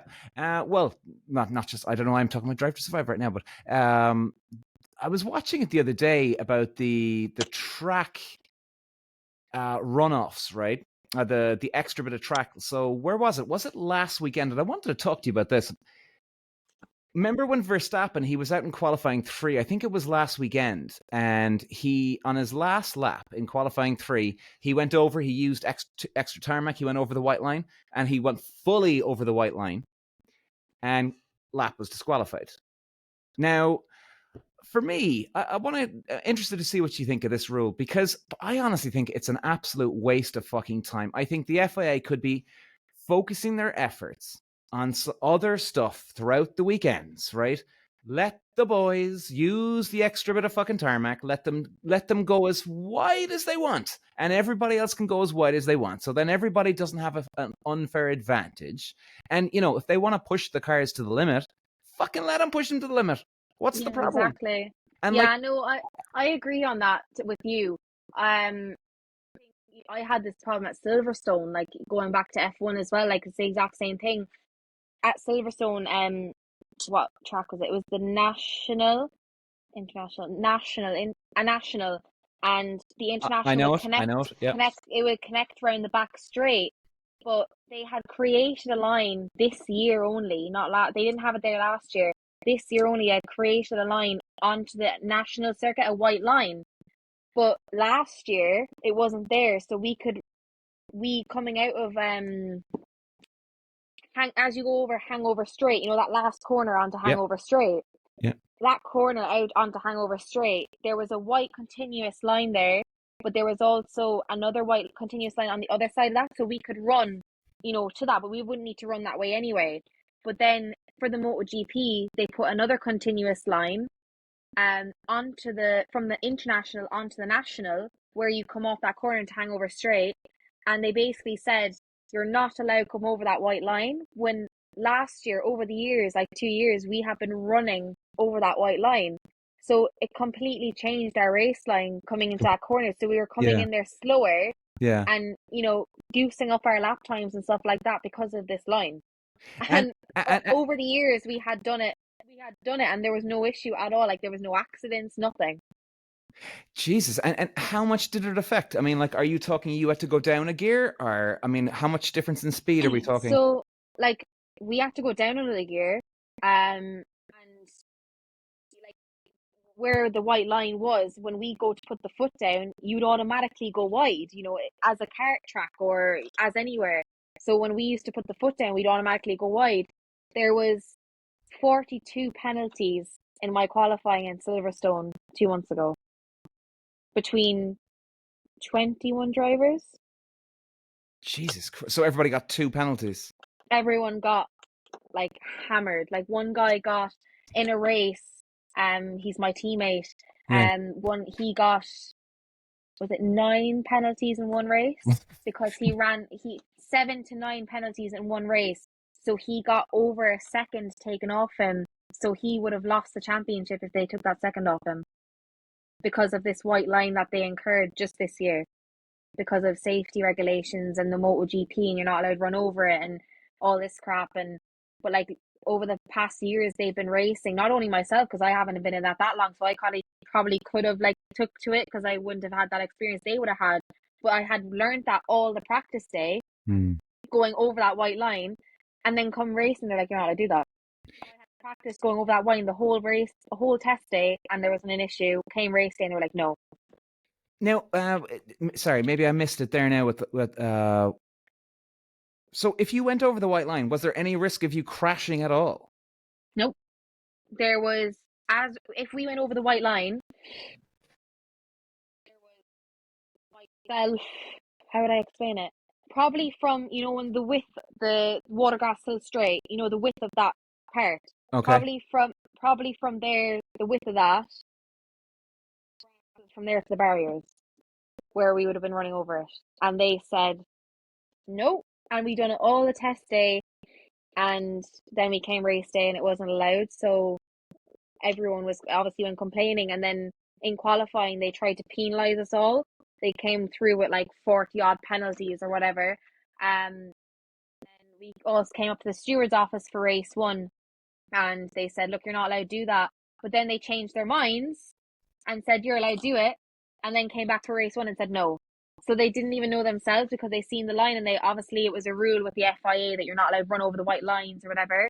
So they tried to imply that rule, but they couldn't really, because we have been doing it during practice and during qualifying, and it was crazy. It goes back to that white line you were on about with Verstappen. If it's not a danger, then use the track.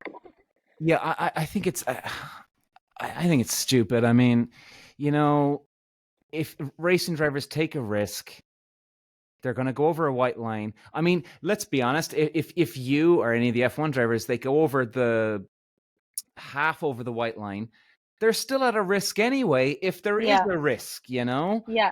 And I mean, even did you see Brazil actually at the weekend where Ocon, he came out of turn 2 and he had the crash with Alonso? Yeah. Yeah, I mean, that's not even, Ocon comes out of turn 2, he gets on the curb, right? And like, that's not even as bad as going over a fucking white line. He was still on the actual fucking track. He hits a curb, he gets the car a bit unbalanced. He gets it a bit fucking, oh shit, and bang, hits Alonso. So, I memean, look, Jesus Christ, I just don't get, I suppose my point really is, I just don't get why they're giving themselves so much work at the end. There's so many other things they can be looking out for, like scrutinizing the car. Is Kayles' car legal? Let's double check it now, boys, afterwards. Let's put our effort into that.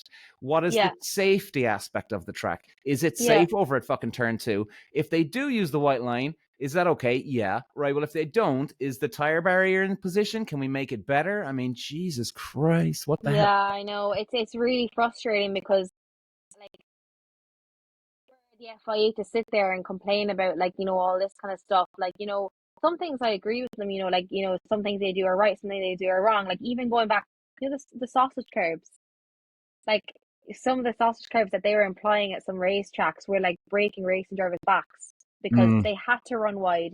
If I don't know, Bobby came down the inside of me and pushed me wide, of course I'm going to have to go wide. But then sausage curbs are there, and that's my race done, because my back is gone. My back is broken, because them sausage curbs have sent people flying into barriers and everything.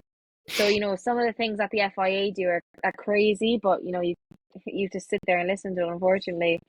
I know, and I always find it kind of confusing too, because most of the time the head guys of these associations are former racing drivers, are Yeah. they're former team owners, and you'd imagine like these guys fucking know the story with their own. Like if you're a team owner, you know that drivers have been struggling with this or ABC XYZ. If you're a driver, you know that okay, no, actually no, that you're coming from the driver's point of view. It's so fucking bizarre. I don't get Yeah. it. It's crazy. It's nothing that we can do, but it's just kind of like for a racing driver's sake, for the amount of blood, sweat, and tears that go into a race, and then a lot of it's by mistake. Trying to push for a hard lap, and you might go over that white line straight away, penalized. Jesus. And what happens then if you do get the penalized? Is it like is it a couple of points off your license? What is it? It depends how many times you do it. Like obviously, my teammate done it, and he had like over like a second, nearly 2 seconds taken off him. I'm sure it was. So that was like going back a lap, so he came basically last in the race. But even Mm. though he came like second or third, then I have like you have people that go over it too many times that kind of take the piss a bit, like that know it's not right to do it, but they're in the zone. When you're on track, you're in the zone. It doesn't matter who's around you, what penalization's going on. If you want to win a race, obviously you have to be more careful, and but sometimes when you're in the zone, it's hard to remember like, oh, the white line, I can't go over that, can't go over that. And if you keep doing that lap by lap by lap, they're just going to keep crucifying you, and then eventually points will keep coming on the licenses, and it's a nightmare. It's fucking mad, man. It's fucking Yeah. mad. What Yeah. we were talking about F1 there just a few on the text messages there today. You're not a fan of Red Bull, or are you? Or Um.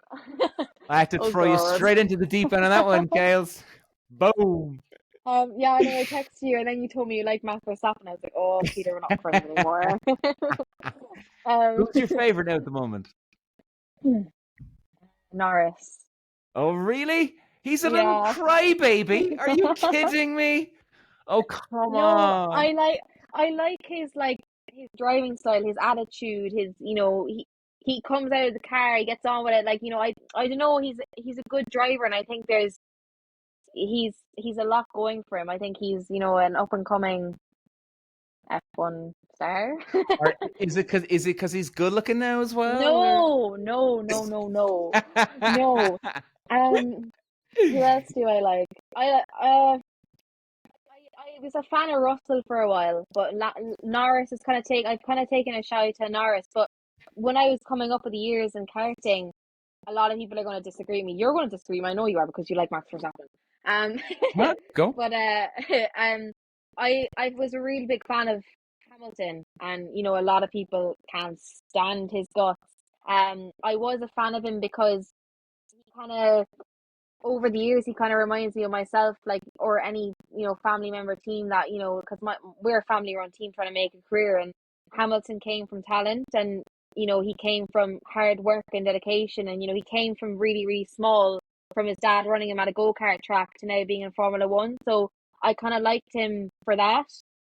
Sometimes I don't agree with what he does off track attitude wise, and sometimes on track, but I think the reason I took a shy spot to Hamilton is because he came from nothing, and now he's one of the best drivers in the world. Don't get me wrong, I don't hate Verstappen. It's not a hate thing. I respect his driving so much. He's a good driver. You can't say he's a shit driver because he's not. Like, he is winning every single Formula One race since the start of this year, since 2 years ago. I just don't like his attitude, like off track. Like, it just annoys the shit out of me. Well, it seems like they're like Hamilton was about 5 or 6 years behind me. He raced in Watergrass Hill. Did he? He did, yeah. Remember the Five Nations Championships back in the day in the karts? So, Yeah, yeah. you remember those? Have you heard about those? Yeah, no, I have. Yeah, no, I've seen them on your dad used to tell me everything about Watercraft. I Yeah. know the history of it at this stage. Yeah, well, so like for the listeners, just quickly, I'll just say that is that there used to be these races now, and there was one at Watergrass Hill, at my father's kart track. So you'd have the five best drivers from Southern Ireland, Northern Ireland, England, Scotland, Wales for each of the classes, and then they'd compete. So Hamilton was there actually in my dad's track, but he was in cadet class when he was like, I don't know, 9 or 10 or something. So I was never really impressed with Hamilton when he was going up. He was quick. He got stuck in. I gotta admit, Yeah. absolutely got stuck in. Which, hey, that's what it's about too. Get the balls to do it. I never heard racism, though, I have to say. Now, he was again, he was about Okay, 5 or 6 years. this is what I don't agree with. This Yeah. is what like used to like put me off Hamilton, because I don't agree with bringing it into the sport. The same as I don't agree bringing in like, oh, he hit me off because I'm a girl. Like, I don't agree with that either. I think it's like when he used to bring in the racism kind of stuff, and the kind of stuff that to do with that. It used to like wind me up a bit, because it's nothing to do with motorsport. And I feel like, whatever happened in the past, leave it in the past and stuff, like, bringing it up in F1, and, okay, you're going to have people that, will say stuff, but like, you're a Formula One driver, like, mature, them kind of things used to really, like, that's why I kind of stopped kind of following him as a driver, because them kind of stuff, when he started bringing it into it, it wasn't about his driving. It wasn't about his talent anymore. It was about bringing that in, and getting it known. And he might have had hassle. I don't know. I wasn't there. When he used to do all the karting and stuff like that. I never experienced him getting all that kind of stuff. But when he used to bring like Black Lives Matter into it, it really annoyed me, because like it's nothing to do with your driving. Like, get into the car, race like you should, and leave that out of it. And for the listeners listening, right, I sometimes talk about dating on my podcast, okay? And Yeah. I fucking have a good rant now sometimes about people acting the fucking victim. And ladies Yeah. and gentlemen, listen to Kayles. She's a girl racing driver. She's up against men. She doesn't bitch. She doesn't moan. She doesn't complain.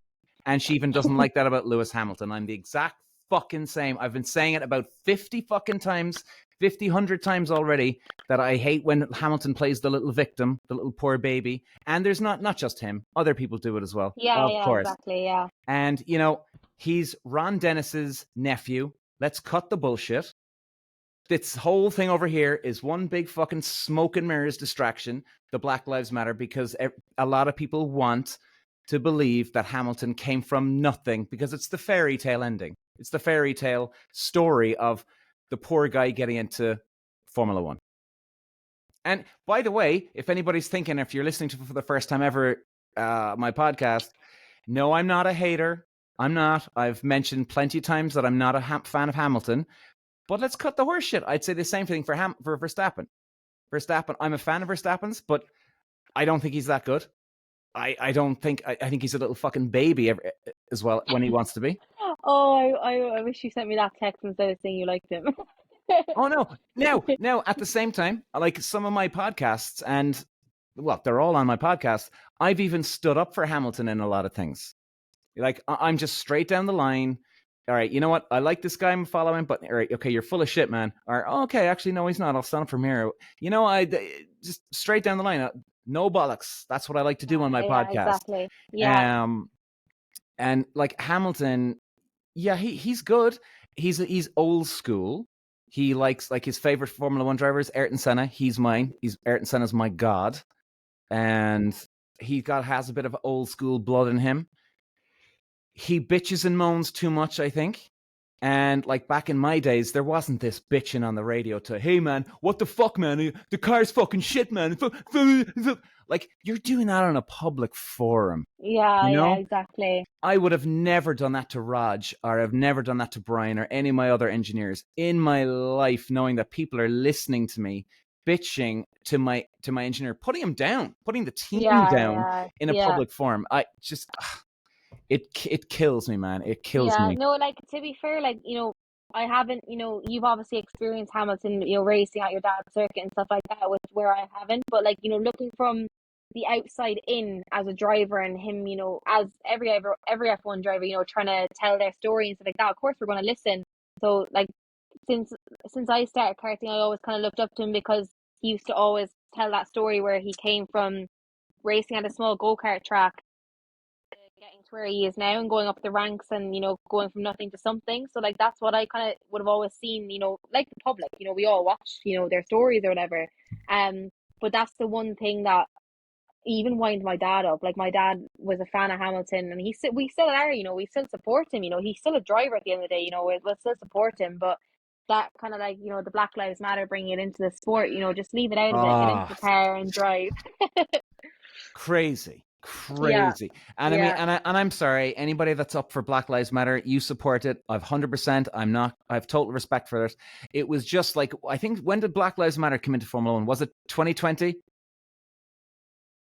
2019, 2020. Yeah, Yeah, and then even like the year after, they were still about all Black Lives Matter. But do you know what actually, yeah, what really did piss me off?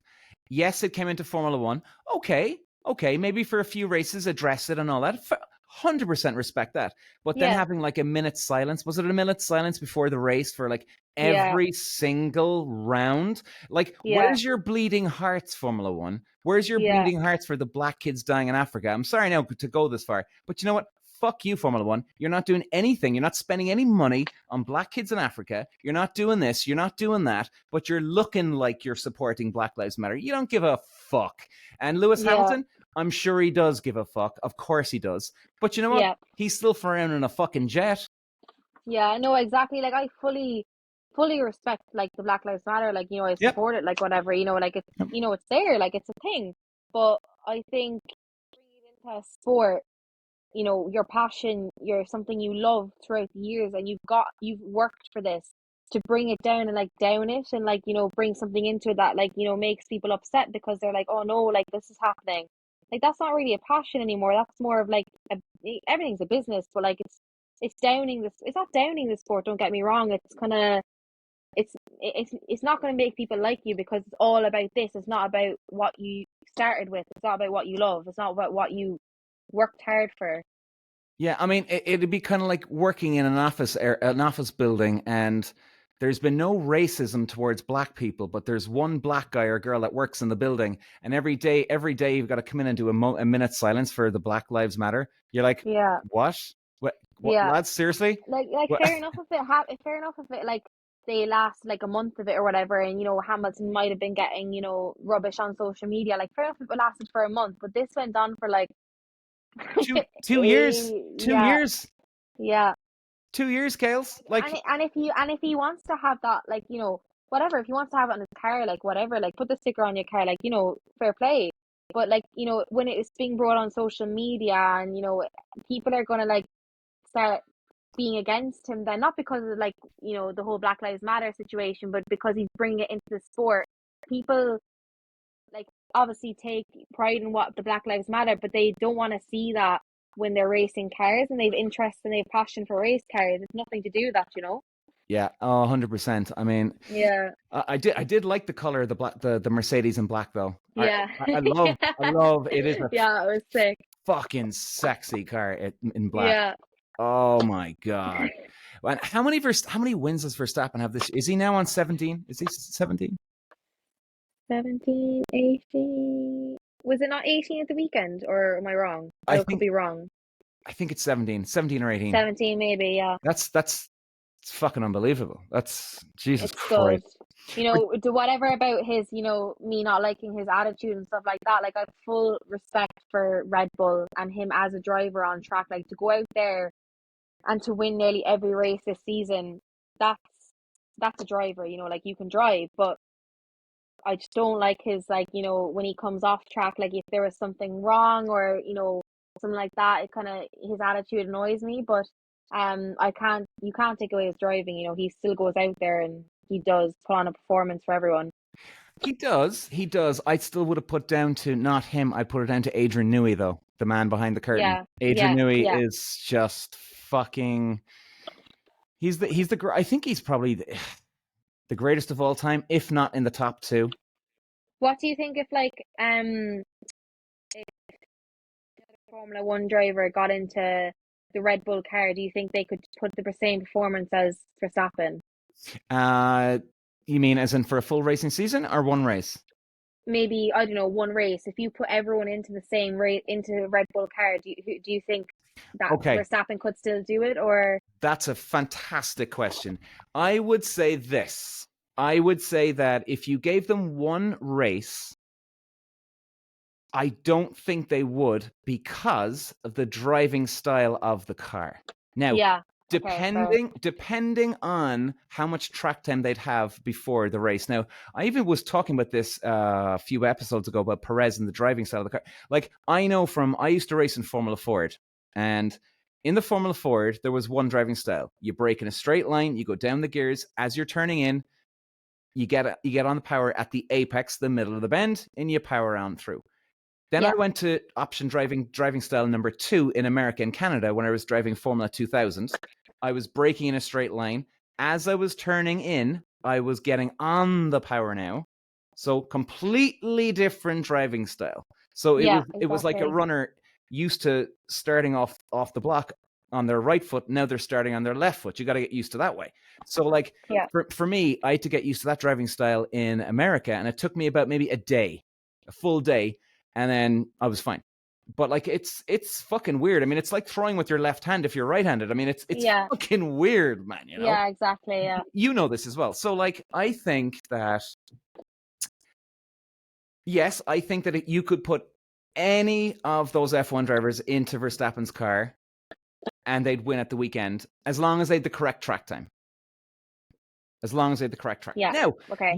you could say I still rate Verstappen. I think he's probably Yeah, himself. yeah, yeah, 100%. Yeah, yeah, 100%. I think he's Alonso and himself, Magnussen are the best out there, really. Okay. Uh, I think Verstappen is aggressive as fuck, which I love. So, like, if you were up against, let's say, give me a Pierre Gasly. Let's put Pierre Pierre Gasly Gasly, yeah, yeah, in the Red Bull car. He'd be as quick as Verstappen. Maybe quicker, maybe a little bit slower, but he'd be right thereabouts. Maybe he wouldn't be as aggressive as Verstappen, but then again, maybe his less aggression would keep him getting into an accident and then actually go win a race. So, yeah, again, yeah. you know yourself, depending on a scenario. So I think I'm answering a very long-winded answer here. So I think, yeah, I think that anybody would. Maybe one or two wouldn't. Maybe. Yeah, yeah. I feel like one or two wouldn't. I feel there's a certain amount of people on the grid that probably could, but it depend, as you said, depending on track time, the car can suit different drivers. So Yeah, and it looks like to me that car is kind of like the Formula 2000s I used to race in America, where like I'm watching closely the onboard, and I know there could be a delay in the noise, etc. But it looks like to me that it's like the Formula 2000 in America, where they're turning in and they're getting on the throttle at the exact same time. They're just yeah, feeding that car. That car yeah, generates fucking grip. That car is the most unbelievable fucking car yeah, that's definitely. ever. And they've got the perfect balance, it looks like. They've got the perfect Yeah. engine to suit the chassis. It's unbelievable. I mean, But what you never even see, like, even when they get out on the power out of the corners, you'd never see the back end kick out, or you'd never see it. Like, it's not like it's just a well manufactured car. It's a good car. it's unbelievable. I mean, I think like what other cars back in the day would have been as quote invincible as the Red Bull? I mean, Schumacher's Ferrari would have been that as that good. Yeah, yeah. Uh, I still think to this day, to date, Red Bull's probably prevented the best car, probably. You mean this year's car? This year's car, like, over the years that they've probably, invented the best car on the grid at the moment. I think you're right. I think you're right. I mean, well, the results speak for themselves, right? 17 Yeah, fucking. exactly. And that's hang on, that's Verstappen, and then Perez has had 2 wins, hasn't he? I think 2 wins. Part two wins, yeah, That's 19 fucking races in. exactly. And like, the Mercedes, they done well before Red Bull, but like they had a good car then, but like Red Bull have just got 10 more steps ahead of them now, and it's just they've gone through the roof with how they've manufactured the car for, Verstappen and Perez. It's incredible. It's incredible. And what do you make of Ferrari? Um, I thought Last year, I really, really did think that Ferrari had something going for them with Charles. Like, I really Yeah. did think they were going. It was. I really did thought that Ferrari were going to win the championship.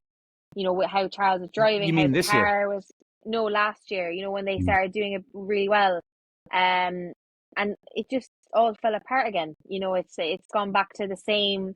You know, fifth, sixth, maybe third. You know, it was like that before, and then they manufactured a good car, and you know Charles started getting poles, and you know he started doing really well, and everyone was like, you know, Ferrari are going to win this, and then Red Bull knocked it out the box. Yeah. What do you make of the way Ferrari have been so unpredictable this year with like they're on pole last week and then 2 weekends ago they're fucking seventh and eighth, and I mean I've literally thrown in the fucking towel with Ferrari. I can't decide. Like I do a review of each Grand Prix and I do a reaction, and like I can't even predict who's going to go well with Ferrari. I'm like, forget it, I give Yeah, up. I give up. yeah. No, like you know, coming into every race weekend in F1 nowadays, you're like, okay, Red Bull on top straight away. But you know, with Ferrari and even Mercedes nowadays, you see like Hamilton and Russell even like they're sometimes you see them dead last in practice, and sometimes you see them 10th in qualifying. Like Mercedes and Ferrari are kind of on the same level. When you go into the race again, you don't know what's going to happen because No. you Yeah. know at the weekend, you know, was it the sprint race when you know Charles power steering went on, you know, the formation lap. Like you know, you can't predict these kind of things, but it's like every single race weekend this year I couldn't predict. I always knew Red Bull were going to be there, but I was like, you know, maybe something might happen. But it was always the same, where it would be, oh, maybe a fourth, maybe an eighth, maybe a 12th, or else we'll crash, or else we'll break down. And nothing's just bulletproof. Yeah, Do we because I didn't get an update on Leclerc with his hydraulic. Did they give any more information? I've been so busy today I haven't checked up on that. no, not that I've seen. Because I was upstairs and I heard my dad screaming, and then I heard Charles Leclerc is out. He's off on the formation lap. I was like, oh, that does not. It does not surprise me because I love seeing the kid go well because he's a nice lad. And, the Ferrari. I'd like to see Ferrari go well. I really would. Like, you know, Yeah. back in the day they used to go well. I'd like to see them go well again, and I thought that was going to come happen again, but then it started, falling apart again. And Red Bull, there's an awesome car, and they were there, and it's just unpredictable nowadays. With Red Bull, not with Red Bull, with Ferrari and Mercedes, you can't predict where they're going to go at the weekend. I can't, like, even coming to the weekend before, you could say, oh, Hamilton will give, Verstappen a run for his money. And, now coming into it, you're like, no, he's like sixth in qualifying and seventh in qualifying. And I don't know, it's very unpredictable F1 at the moment. It's just all Red Bull. Yeah, it is. Yeah. All cards on deck. You can come in, any spectator that has no interest in motorsport that would watch the F1 could come in and put the cards on the table and said Red Bull will get a podium this weekend. You mean as in they won't get a podium? No, they will. They will. They like Oh, if anyone came into F1 and they had no interest in motorsport and they were watching it, they could, and they watched a few races, they could 100% put the cards on the table and say Red Bull are going to win a race, or they're going to get a podium, or Perez is going to do this, or you can predict Red Bull, but anyone else, you it's cards can't. on deck. You don't know what to do. You don't know what to do. You can't. I mean, I have to say, I am so fucking impressed with McLaren this year. Yeah, The way, and I've been going on during the year now. God, I can't believe how fast this year's gone. It's fucking unbelievable. I mean, with all the rounds this year, like it's incredible. yeah, But like, I remember Silverstone. They just out of fucking nowhere, Piastri and Norris were what? They were midfield towards the end of the field, and they were yeah. nowhere. And then one race later, boom, Silverstone, they're up at the top of the fucking grid. They're competing. They're now great at high speed. I mean, that has I to was so impressed with Piastri at that round. So unbelievable. impressed. That has to be, Unreal. without a doubt, without a shadow of a doubt, has to be in the top three, has to minimum top three of all time of the greatest leaps a team has ever made in any year with an upgrade. Yeah. Yeah, 100%. Can you remember any other year? I actually can't. going from one round to being mid pack to going to winning, getting into top three. No, like to changing Yeah, something like that and being there. It's just I can't either. I can't yeah, no, either. like that's why it's nice to see Piastri and Norris doing so well, but like they literally you don't know what's going to happen. Some weekends they literally could pull it out of the box and be top three, like Norris this weekend. It's just it's crazy. It is. It is. And I'm looking forward to Vegas. Actually, that should be a good one. Yeah, Verstappen will just win again. Well, you're a Hamilton boy, whatever. Oh, come here. You must. So you must have been fucking kicking and screaming, were you? At the 2020 showdown or 2021 showdown in Abu Dhabi. Okay, well, who are you supporting this one? Obviously, Verstappen. You mean what for? For the 2020 Abu Dhabi, what you're just mentioning there. Oh, it was all about Verstappen, of course. Oh. But what an unimaginable fucking turnaround, man! Jesus Christ, unbelievable Oh. turnaround. Like the last lap, that has never happened in Formula One. That's something you'd see in karting. Yeah, it's just not right. It was unreal. You know what? I can't imagine being a Hamilton fan watching that now. Just, it's all over. Safety car's out. Thank you very much, lads. We're going to finish under the safety car. I'm now the 8th time world champion, and bang, it just gets stolen. I mean, I got to admit, it did get stolen from him. Okay, what I didn't agree with, the rule where all the Hamilton fans were giving out about when he put all the cars, where it wasn't the safety car, they put all the cars and let Hamilton and Verstappen battle it out for the last lap. Yeah. Everyone was complaining about that, so I didn't agree, obviously, with that. But yeah, that kind of like annoyed me, obviously. Well, you see, like in that scenario, you're the clerk of the course, the FIA steward. What the fuck are you going to do? Like, you've got the two top boys. If you don't let them compete away now in this, there's going to be fucking murder. So he had to let, obviously, in the rulebook, you got to let all the cars, the back markers past. But he had to just, okay, you know what? Fuck it, lads. No, enough have gone past. We got to now just keep it. Enough is there. Let the two boys battle it out. So he had to, in a way, bend the rules. Like, what else could he do? Yeah, but why you can't break rules? Well, no, okay. Let's look at that. Okay, I'm saying that it got stolen from him. You're saying maybe breaking rules. Was it breaking the rules? I mean, he did let a certain amount of cars go by. He didn't let all of them go by. So yeah, did he do half his job? I don't know. Yeah, I don't know. What annoyed me was when they left them all through and then basically let it back down to Hamilton and Verstappen, and fair play to Verstappen for doing that on the last lap, like full respect for him. But I don't. It was a fair game. I don't think it was a fair game. I think it was robbed. It was robbed. It Yeah, was. Now, having said that, though, Hamilton got away with fucking murder too during the year. In a couple of races, not the Silverstone race now where the two of them went off. No, I think Hamilton was completely in the right. He went for a gap. Boom. Tough shit, lads. Oh yeah. Yep. Thank you. Why people complaining to you about it? Yeah, they were like, no, Verstappen had that, and Hamilton just like dived on him too much and pushed. Oh, I don't know. Yeah. And by the way, yeah, I'm not a Hamilton fan, but I'll stand up for any racing driver that's in the right. Absolutely, he was 100%. Why not go for it? Fuck it. I know if there's a gap, go for it. I've always learned that. Even if it doesn't work out, you see the gap, you go for it. Yeah, and I liked seeing that at Hamilton. That showed just the old school type is in go for fucking aggression, push, get stuck in, man. I loved seeing it. It was great. Absolutely brilliant. And you know what? I don't think Verstappen even complained after that. Did he? I can't remember, but I don't think he did. Christian Horner did. I think Christian Horner obviously like he went mental. Yeah. But I think there was obviously tension between Hamilton and Verstappen that year anyway. So I think, in the radio room when they were getting interviewed and stuff, obviously there was going to be tension and they were going to have their disagreements. So I don't think there was a huge fight, but obviously Christian Horner on the radio was not pleasant either. Oh, he went mental. Fuck me. Yeah. Fuck me. Oh God.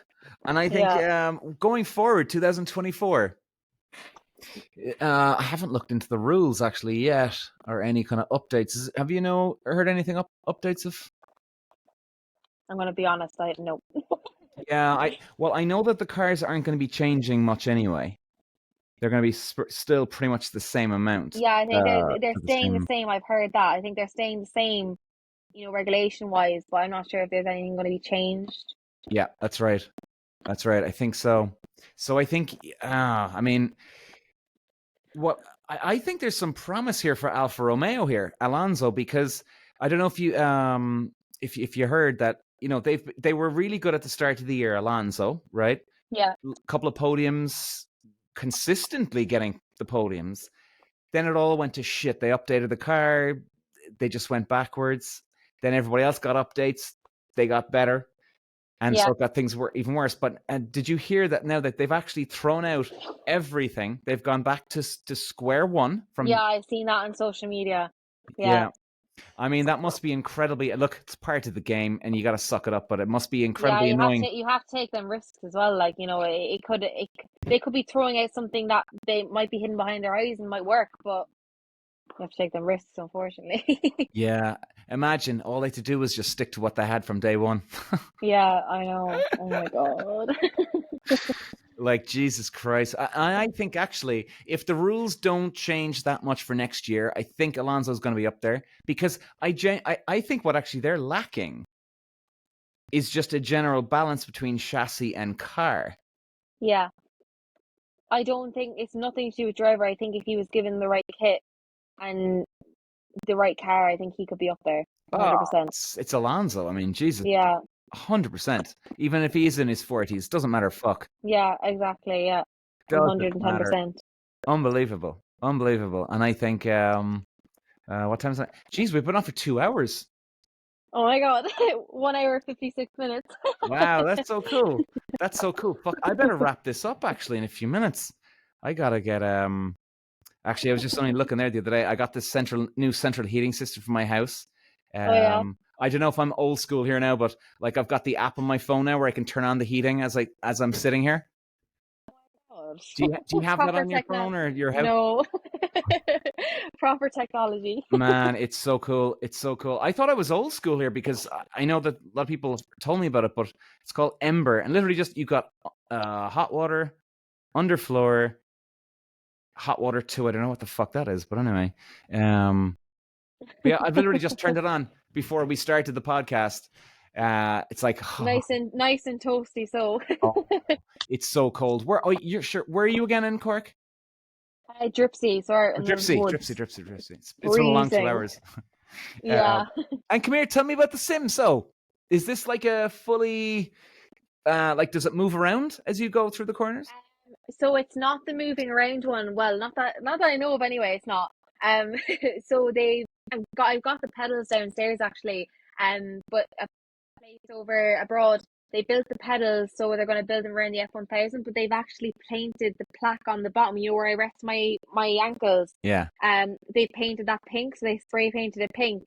But the actual rig, the actual sim rig that they're building for me in the UK at the moment, they're after doing it in the colours of my race car, so it's all spray painted pink and blue. Wow. Yeah, so yeah, no, I've never experienced a sim. I've always had the PS4, which it didn't bother me. I never was really big into the sim racing because I never experienced it. So I always was on the PS4, kind of learning the track, the way around the track and Mm. what way it would go. But now it's kind of going into the lines and the braking, and you can change the brake pedal feedback and on the brakes and stuff like that. And I never even know there was like I knew there were such things as big sims like this, but I went over to Lawrence's house there about 5 6 weeks ago and he put me on a sim. That man has machinery. He has a wall full of every different sim wheel you can imagine, all the way down the wall. He has all these different pedal kits. And I'm like, is there actually a massive difference? And he's like, yeah. I'm like, all right. Like I was Yeah. so used to my PS4, like Logitech wheel. And then he has all these buttons on his wheel and he's big into it. But him and his community have been amazing, like huge help. The amount of things they've told me in the sim world, that I've never ever seen in my life. Like, you can get so many opportunities in sim racing as well. Like Yeah. there's girls and lads that, will go into this, like, I don't know, you can get, there's things over in America now where you go on a sim, and it's hard to believe because sometimes I disagree with it, because I feel you should be putting a race car and it's down to who's quicker. The race car, the computer is completely different. Like, sometimes I couldn't really comprehend that. But now I can see, like, it's similar to a race car. Like, obviously different, driving. I like in the Logitech sim downstairs on the PS4. I am rubbish, rubbish. Um, fed up of it. But when I'm in a race car, obviously it's different. It's, you get in the race car. If I do a slow lap time, I'm going to go out and out and out. On the sim, I'm like, no, forget it. End, exit, get off the sim. Well, look, um, you know yourself. I mean, you put any of the sim racers into a racing car, they'd crash instantly. They wouldn't be able to get out of the pit lane. yeah, yeah, So, yeah. There's because when I was like talking to Lawrence, if I was on the sim and stuff like that, and it's just like, but there's even a few drivers there that they have to do, like, over in America, they go into like a sim test, and they'll, you know, you can get top 10 in the world, and then the top three go into a battle shootout on track, and then the person that gets the win gets a fully GT season in America. Like, I just find it so hard to believe, and then there's like people like myself, or other boys and girls that are pushing on track, and it's so hard to get an opportunity like that. did you say GT3 season? Is it? Yeah, like, you can do these kind of sim race, like, competitions, and you might get a free GT3, or a F4 or something. It's normally more in America than anywhere in the UK and stuff, but like, even there was a thing there, I'm not sure if you've seen it. um it was the, oh, what's it called? It was over in England. It's oh, what's it called? It was like a black car. I can't remember the name. Will come to me now and soon. But they went all about 7 to 8 girls, 7 to 8 boys went into this sim test, and they all went to the Manchester College, the motorsport college. They all No. went over there. There's like a Manchester Motorsport College anyway, you can do engineering and stuff like that. And they Oh, went in there, and there was like 7 to 8 sims. So there was a girl winner and there was a boy winner. So they all went on the sim, and there was 2 heats in a final. Whoever won the final got a fully funded F4 seat, British F4 seat. And it could be anyone. It could be a B class randomer on or the A street. class? Like, this was the main, like, F4 Formula 4 British seat. And how did they do? To be fair, the girl that won it, she didn't end up racing in the season, because she, like, you need to have a certain amount of test days, so she didn't end up racing after it. Um, and then the boy, he won a few races, to be fair, but he had like past racing experiences, in race cars, so that kind of helped him a bit. But obviously he was big into the Sims as well at home, so it helped him a lot more as well. But yeah, no, it's crazy to think that a computer can get you a real racing driver seat. That's I think that's a very, very dangerous thing to work on. If people have never ever driven a race car ever, Yeah, and all of a sudden they're these sim champions, and all of a sudden they win some F4, that is a very fucking dangerous thing to be doing. I mean, look, yeah, if anybody's listening here and you're saying "fuck you, Peter," right? Well, tough. Well, you know what? Fuck you back, because you don't know what you're talking about. Okay, it would be like you being a genius on PlayStation 4 Street Fighter karate game, taekwondo kickboxing game, right? You can beat everybody in the world. Then all of a sudden you're thrown into the UFC against Conor yeah. McGregor or Khabib. Fuck off. Yeah, yeah. No, to be fair, like, I think as a racing driver, I think on the sim, it helps you an awful lot with track knowledge, A and it will hundred percent. improve you as a driver, 100%. Yep. But then sometimes it, like, even like the guys at Potato Nation, there's a lot of them that, like, want to be on the sim for so much fun, and it's like it's such a nice family of them. Honestly, they're amazing.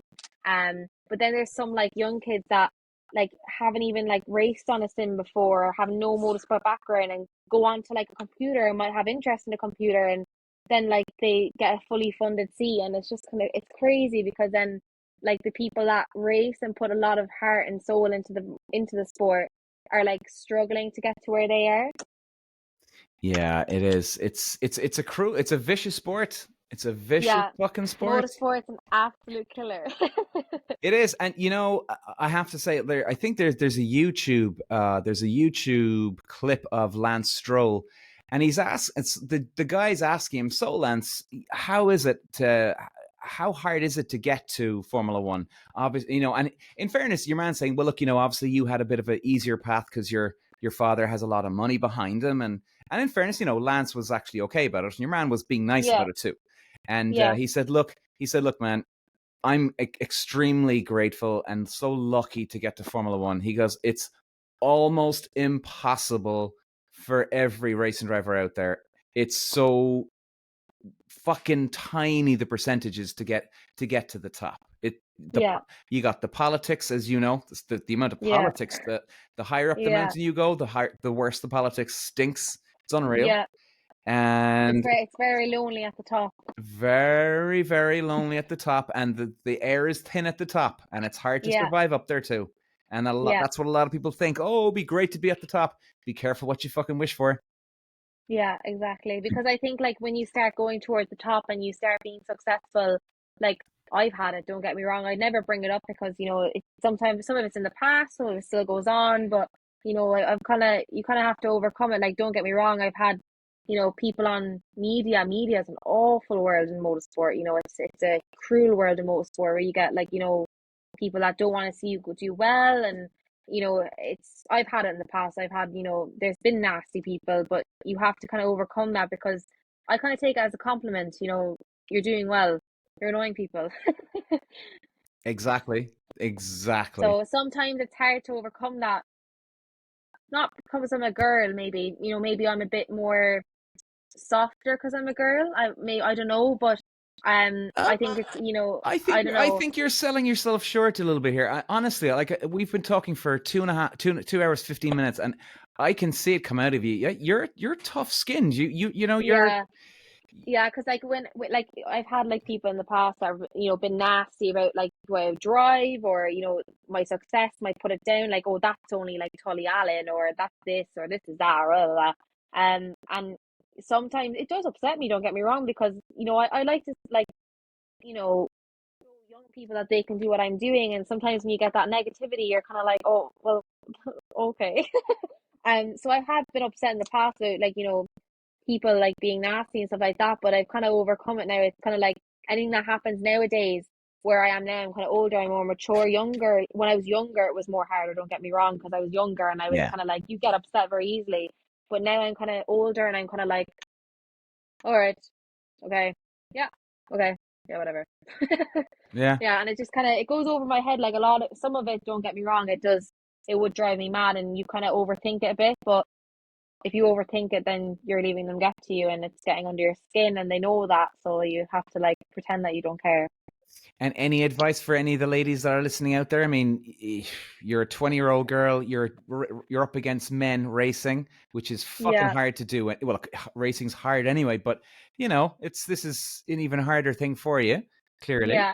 I uh, think like, there's like to any female out there, like a lot of people will look at the sport and, even F1, like there's so many girls out there that want to get into racing because they watch Drive to Survive. Like a lot of girls nowadays, like over the past 2 years, Drive to Survive has been a big impact in motorsport, girls getting into karting and stuff like that.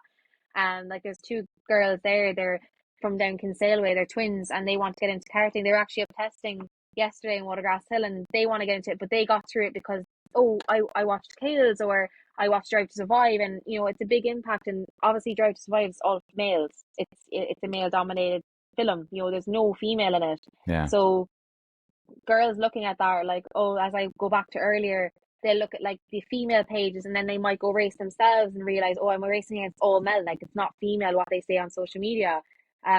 So to any girl out there, 100%, if it's a goal, if it's a passion, if it's something you want to try, and if you don't like it, it doesn't matter. But if you try it and you want to have a passion for something you want to do, 100% go for it. Like, where I am now, I either don't want to do it and I want to do it, but I have a passion for it. And I've only one shot, you have only one shot in motorsport. And if you don't go for that shot, if it doesn't work out, you tried.